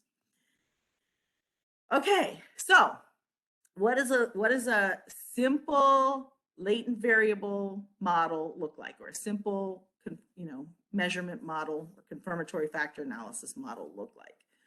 Well, if you look at this picture here, we have a latent variable. So on the left side, I just have like general names, and then on the right side, I sort of give an example. So here we have a latent variable, and the latent variable is predicting scores on 3 observed variables. And now if you think about this, the latent variable, we can use the same logic that we've already used for the path models. This latent variable, is it exogenous or endogenous?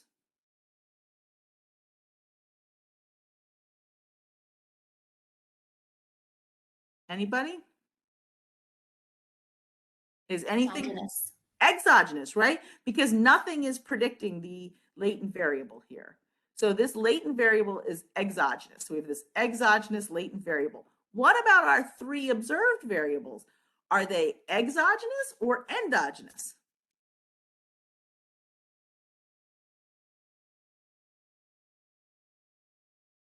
Anybody? Endogenous. That's right, they're endogenous. So in a confirmatory factor analysis model or measurement model, actually the latent variables are exogenous. They're not being predicted by anything, but they are predicting the observed variables. So the observed variables are endogenous. And we're going to, just like we have a disturbance, remember in path models, we had a disturbance for every endogenous model, endogenous variable. Here, we're going to have a residual for every endogenous variable in the model too. But we're not going to call these residuals disturbances anymore.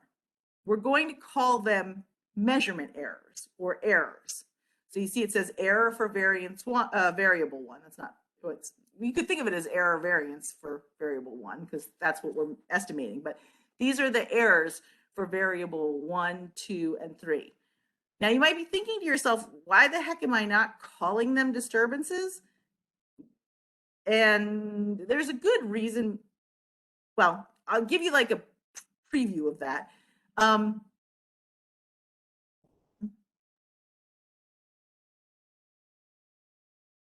Let's just imagine here that I have another variable. Let's call it x, okay? Which is a covariate. Now, if x is in this model, let's say, now the latent variable is endogenous, right? And because the latent variable is endogenous, I'm no longer going to be estimating the total variance for it. I'm going to estimate the disturbance variance for it, just like we did before, which means there's going to be a disturbance for this latent variable. Okay? Now, look at that for a second. And this is like part of the beauty of latent variable modeling. Because I still have, I'll change colors here, maybe if it works. I still have these errors here. This error for variable 1 is the piece of observed variable 1 that's not explained by the latent variable, right? And this error is the piece of observed variable 2 that isn't explained by the latent variable. And this error is the piece of observed variable 3 that isn't explained by the latent variable. So just like we said, disturbances are the piece of the, endogenous variable that's not explained by the predictor variables. The same thing is true here, except for that these errors are the piece of each of those indicators, each of those observed variables that are unexplained by the latent variable. So both disturbances and measurement errors are residuals. They are both the unexplained piece. They both are denoted by circles, and they both serve the same function. The reason that we give them different names and call one a disturbance and the other a measurement error is because the measurement errors sit in the measurement part of the model. So this is the piece of each of those indicators that's not explained by the latent variable. But the latent variable itself has a disturbance, right? And in this model that I just drew, and this is the piece of the latent variable that's not explained by X. And what that means is that I can actually partition the variance, this unexplained variance, into sort of two different types of unexplained variance. I've got this error variances up here are all about sort of the measurement error part of the latent variable. And this disturbance variance is about the piece of the latent variable that can't be explained by the predictors. And this is actually kind of where the magic or the coolness of the latent variable model comes into play, because if I didn't have a latent variable here, if I just had an observed variable, so imagine I had this, X predicts Y, Y has a disturbance, right? X is a measured variable and Y is a measured variable. This disturbance would actually really be a combination of all of the error, all the measurement error that I've kind of tracked up here, plus the unexplained piece, the sort of the unexplained part. So this disturbance is really just, it's the piece of Y that isn't explained by X, but some of that piece of Y is just measurement error. So of course I wasn't going to be able to explain it because it was just measurement error. And some of that piece of Y was really like, yeah, this conceptual variable is not completely explained by this other variable. And by having a latent variable model, I can actually partition the residual or the sort of the error variance or the residual variance, I'll call it residual variance, into two different types of residual variance. Measurement error, which really is about the measurement part of the model, and disturbance variance, which is really about the structural part of the model. And this is what allows me to get a much truer estimate of this pathway, this XY pathway, when I use the latent variable model. It would be better if X were latent too, actually. And because I'm able to actually kind of partition my error variance or my residual variance into these two types of variance. Does that make sense? So this is actually one of the things that makes latent variable models super cool. But that's why we tend to call, let's see if I can erase some of this. That's why even though they're serving the same purpose, we call these measurement errors. And when we have those kinds of those kinds of residuals in the structural part of the model, we call them disturbances. But again, they're serving the exact same purpose, and every endogenous variable is going to have some sort of residual variance associated with it. All right. So again, it's a really simple latent variable model. So we've got one latent variable, say verbal abilities. It predicts, let's say, 3 different test scores: a vocabulary test score, analogies test score, and a writing sample, let's say. And each of those tests is measured with some amount of error, right? So we've got, error for the vocabulary test, error for the analogies test, and error for the writing sample. So let's think about this for a minute and think about how many parameters are we estimating in this model, and how many pieces of information do we have in the covariance matrix for this model. So let's start with how many parameters are we estimating? Well, this is a little trickier, actually. Maybe I will walk you through it. Let's start with, remember I said for every variable in our model, we're going to estimate a variance, right? So we're going to estimate, actually, and we would like to estimate an exogenous variance for our latent variable.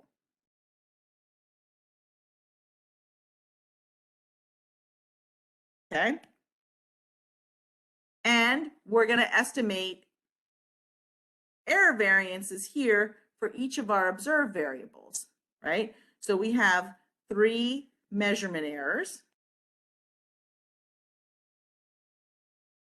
and we have 1 latent variable variance, and then we have, and this is the part that's going to seem really weird at first, but we're estimating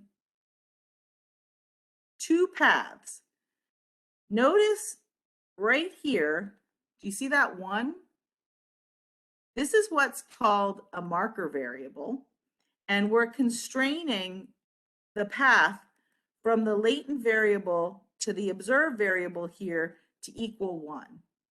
And for every latent variable that we have in a model, we're going to constrain a pathway to equal 1.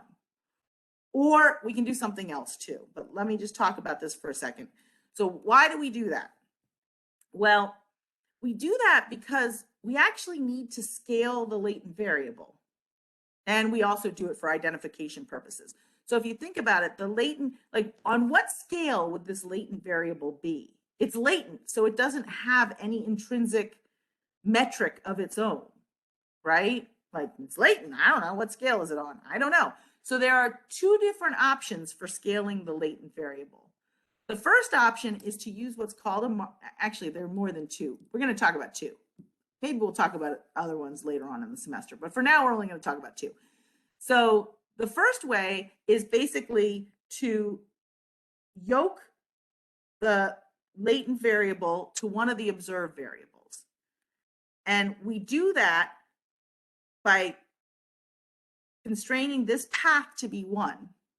And what that means is that then the latent variable is actually observed in the same metric as whichever variable we use as the observed variable. Because again, if you sort of think about it, we're not estimating this path, we're constraining it to be 1. So this is sort of like, so that we're now on the same scale. And we would do that, so every latent variable would actually be, we would do that for every latent variable. We'd have a marker variable so that we constrain the path for one of those variables to be equal to 1. To be equal to 1.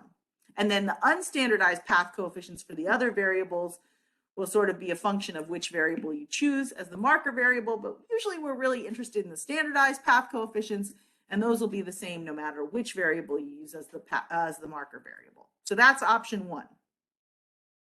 Option 2 for scaling the latent variable, hold on. This is, I could say, you know what, I want the latent variable to be in a standardized metric. I want the latent variable to be, like, it doesn't have a metric of its own, so why don't I use something like a z-score metric, like a standardized metric? So a standardized variable has a mean of 0 and a standard deviation of what? A z-score, yeah, of 1, right? With a standard deviation of 1, the variance is also 1. So my other option for scaling the latent variable is to say, you know what? I'm not going to freely estimate the factor variance. I'm going to fix the factor variance at 1.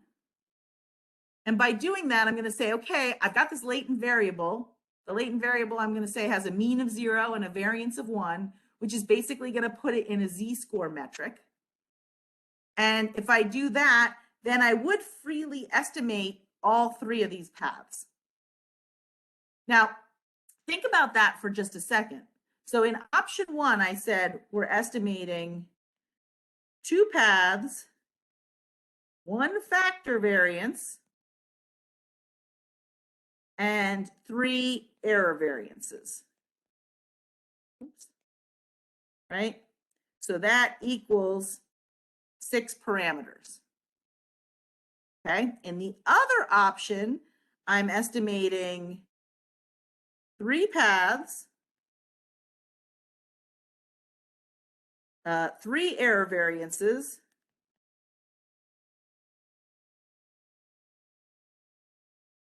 oops, why is it doing that? Come on back. There we go. 3 paths, 3 error variances, and I'm not actually estimating a factor variance anymore because I've constrained it to be 1.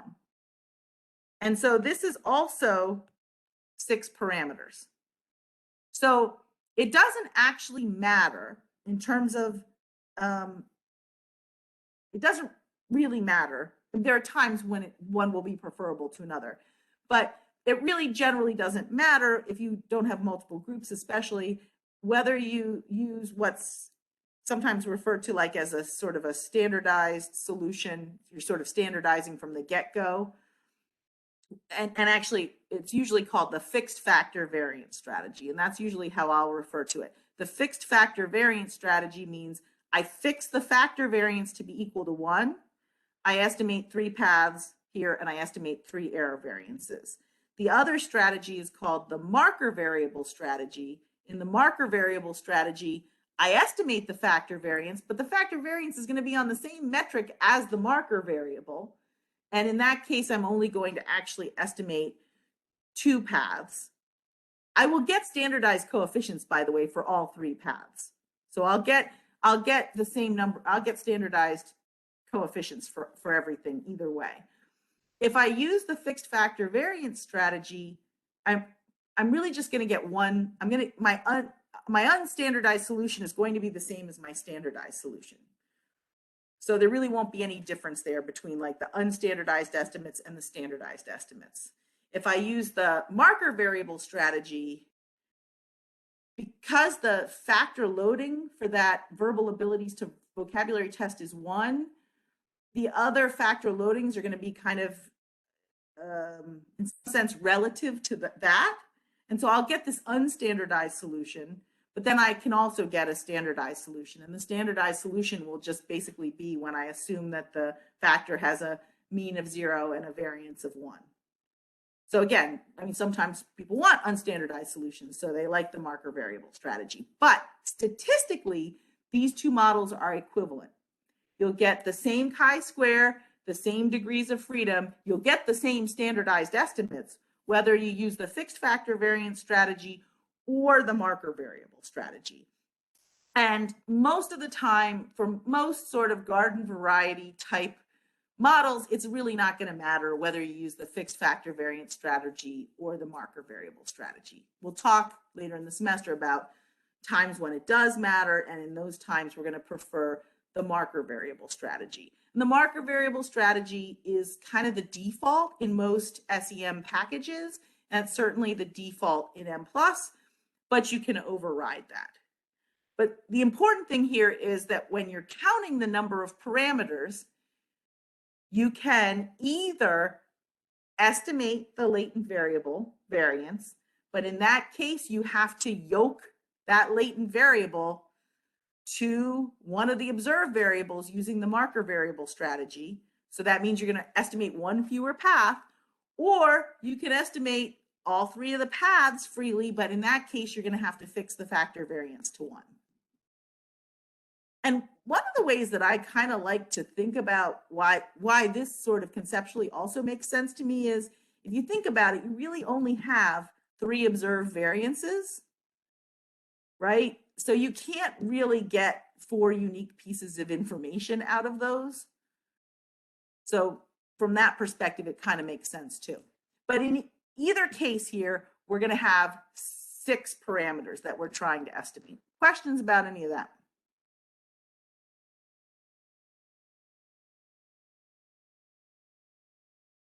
And when you're counting, when you sit down to count the number of parameters to do these degrees of freedom, it really doesn't matter.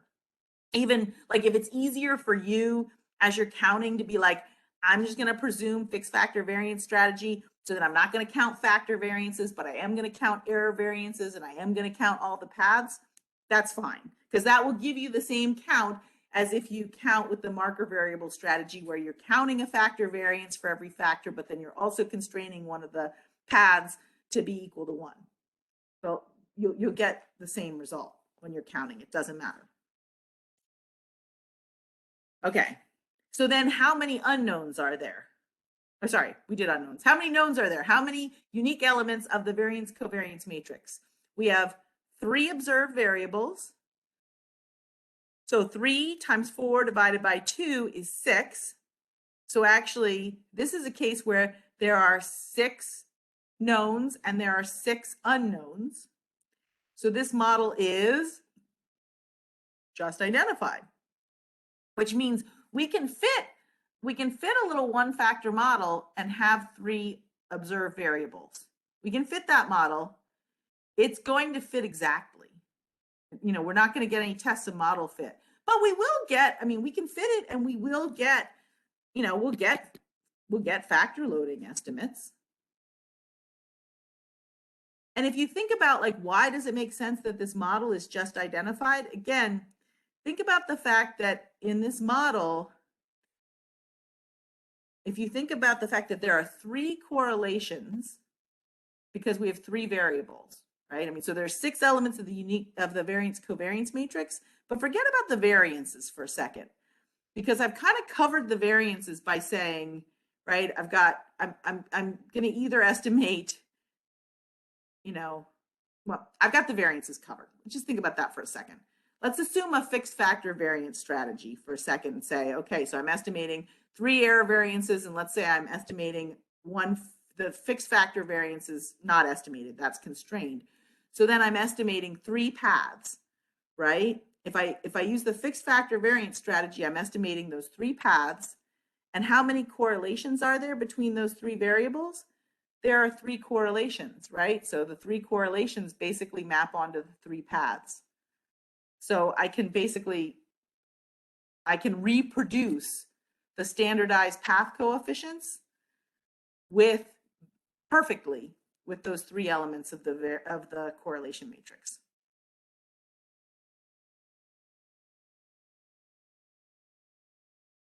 Okay, so what's a standard CFA model look like?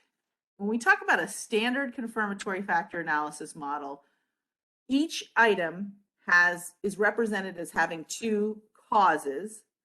The factor, right? So the factor predicts the item. So the item's endogenous, and there's also a measurement error. So basically what we're saying is for every item, for every observed variable, the total observed variable variance can be partitioned into two pieces. The piece that's explained by the latent variable and the piece that's not explained by the latent variable. Let's go back here, right? That's really what we're saying. We've got observed variable 1 here. It's got a total variance, but we've broken up the total variance into the variance that can be explained by the latent variable, right? And the variance that's not explained by the latent variable. And the variance that's not explained by the latent variable is what we're calling error variance. It's residual variance. So that's what number 1 means. Number 2, in a standard CFA model, and again, we'll do non-standard models, but a standard CFA model assumes that the measurement terms are independent of each other and independent of the factors. So there are no correlations among those endogenous items or indicators. Also, in a standard CFA model, every item loads on only one factor. So each item is assumed to be predicted by one factor. There are no items that are predicted by two factors both at once. Again, we will do models that are not standard. It's easy to fit non-standard models, but sort of the standard basic CFA model sort of assumes every item is predicted or every indicator is predicted by one factor. If we really want to think about unit dimension, yes? There's a little bit of confusion as well. We're transitioning from latent variable to factor. Oh.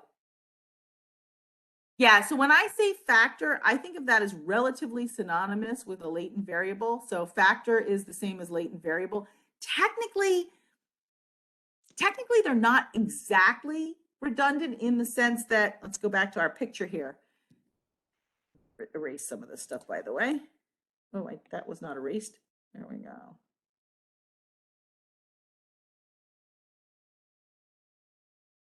So where I say latent variable here, I'm thinking this is the factor. Technically, actually, these are also technically latent variables, but they're not I would not call these factors. So, but usually when people refer to latent variables, they're sort of thinking about these substantive latent variables of interest that are really these guys that are the same as factors. So factor is equal to a latent construct. And both of those are actually, those are both latent variables. Oops. Why is it doing that? Don't jump around. Both of those are latent variables, but technically any variable that's not observed, which would include disturbances and errors are also technically latent variables. So I'll sometimes use the term factor because I'm thinking it's the substantive latent variable of interest. But yeah, for the most part, they're like 99% synonymous. So when I say latent variable or factor, I'm usually thinking of the same thing, because I will usually refer to the disturbance or the error variances as disturbance variances or error variances. But yeah, that's a good question. So I should be careful. And again, and this whole thing is often called confirmatory factor analysis. So, the factor is the latent variable. All right. So, so I was saying that, you need to have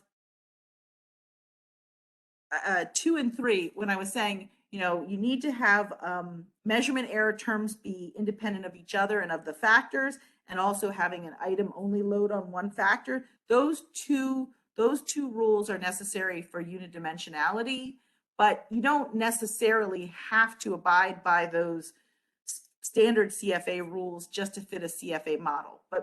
But those are the most common CFA models abide by sort of the standard CFA rules. The general CFA structure that we are always going to kind of follow is we have some sort of a priori loading structure where some loadings are set to 0 and some loadings are free to vary. We're generally going to correlate all of the factors with each other. And we're going to estimate those error variances, which again, I said are like the disturbances or the residuals of the measures, which are also sometimes called uniquenesses. And in a general CFA model, we could correlate error variances with each other. So we could correlate those errors with each other. We could allow items or indicators to load on more than one factor. So we have more flexibility. But those, again, those general CFA models get a little bit more complicated. So the standard ones are nice for, you know, they're nice and parsimonious. And certainly if we want to be able to talk about having sort of unidimensional factors, it's really nice to not have these dual loadings and not have these errors that are correlated. Okay. So again, in SEM, a latent variable is going to be represented by a circle, right? Our measured variables or our indicators are represented by squares. Every indicator or variable is going to have an error term. Usually we'll start out with a standard CFA, you know, where every variable loads on only one factor and the factors are correlated and the errors are independent of each other, but we can actually relax those assumptions if it turns out that our latent variable model doesn't fit well. If our standard latent variable model doesn't fit well, we can relax those assumptions afterward. And we assume that the factors are uncorrelated with the measurement errors. And again, ideally, we really like most if not all of the errors of the different indicators to be uncorrelated with each other.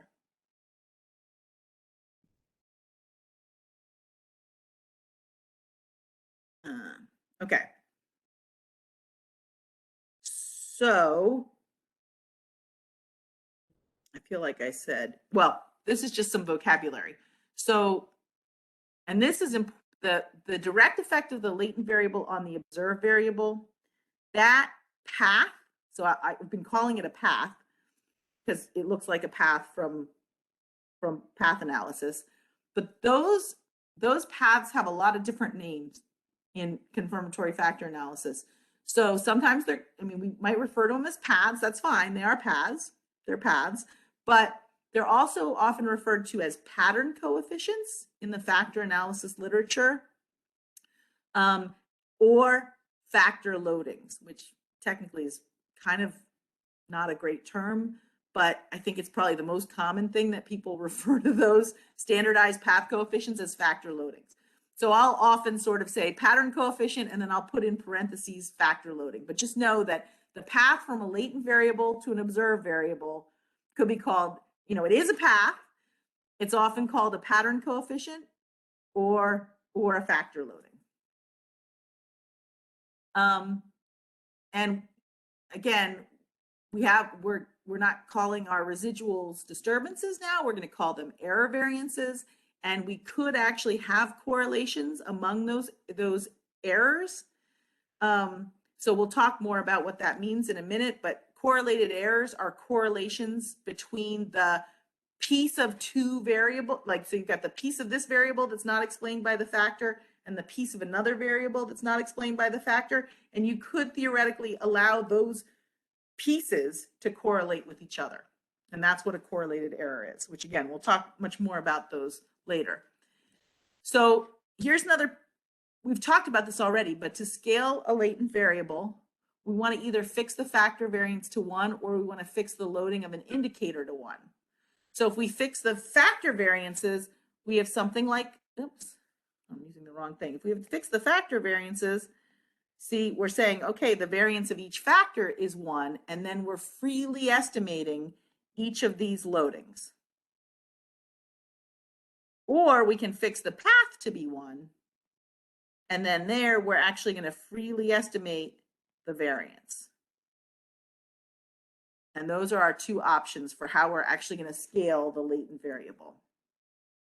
Now, we can also use the tracing rule, by the way, to figure out what the model implied correlations are among these observed variables, or actually between a factor and an observed variable.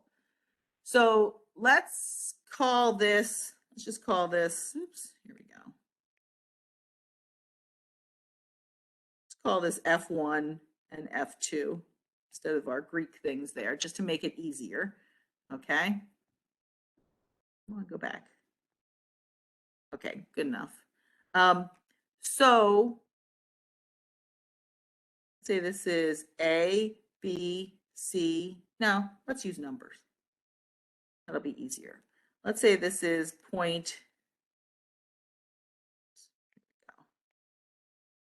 let's say this is 0.5, 0.4, 0.3. These are my standardized loadings, let's say. 0.6, 0.5, and 0.4. Okay. So what is the model implied correlation between X1 and X2? So using the tracing rule, and just the way that we've applied it before, right? We can go backward and then forward, but not forward and then backward. So how can what are all the ways I can get from X1 to X2 here?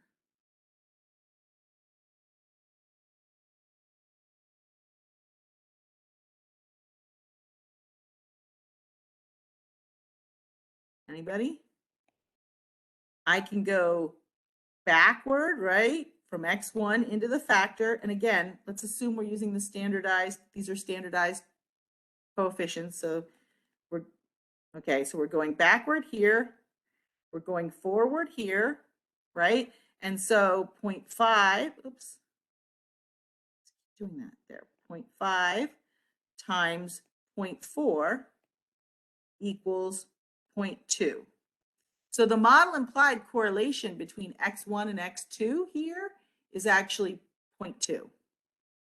Because the only sort of way that you can get from X1 to X2 is basically back from X2 through the factor and into X1. Does everybody see why that's the case?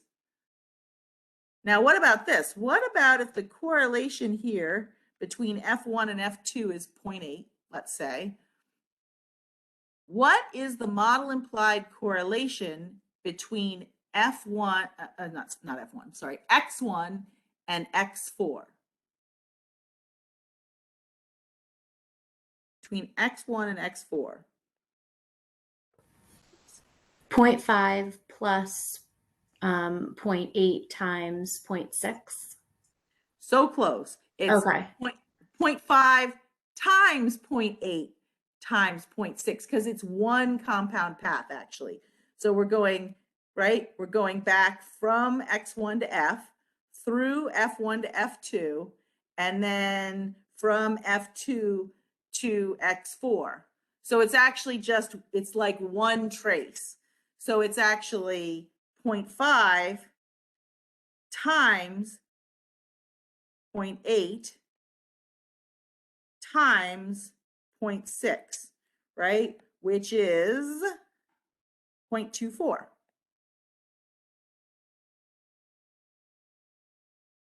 Which, by the way, if you stop and think about that, that's kind of interesting because the model implied correlation between X1 and X4, even though they're on different factors, is actually higher in this case than the model implied correlation between X1 and X2, even though they're on the same factor.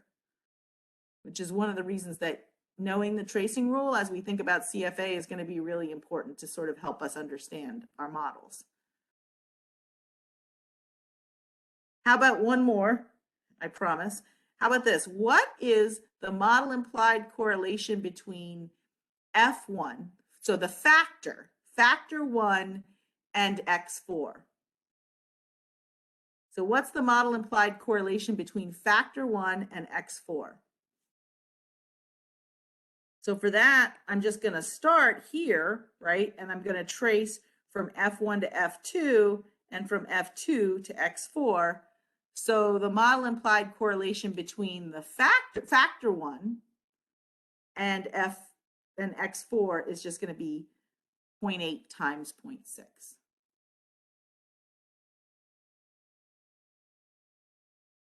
Does that make sense?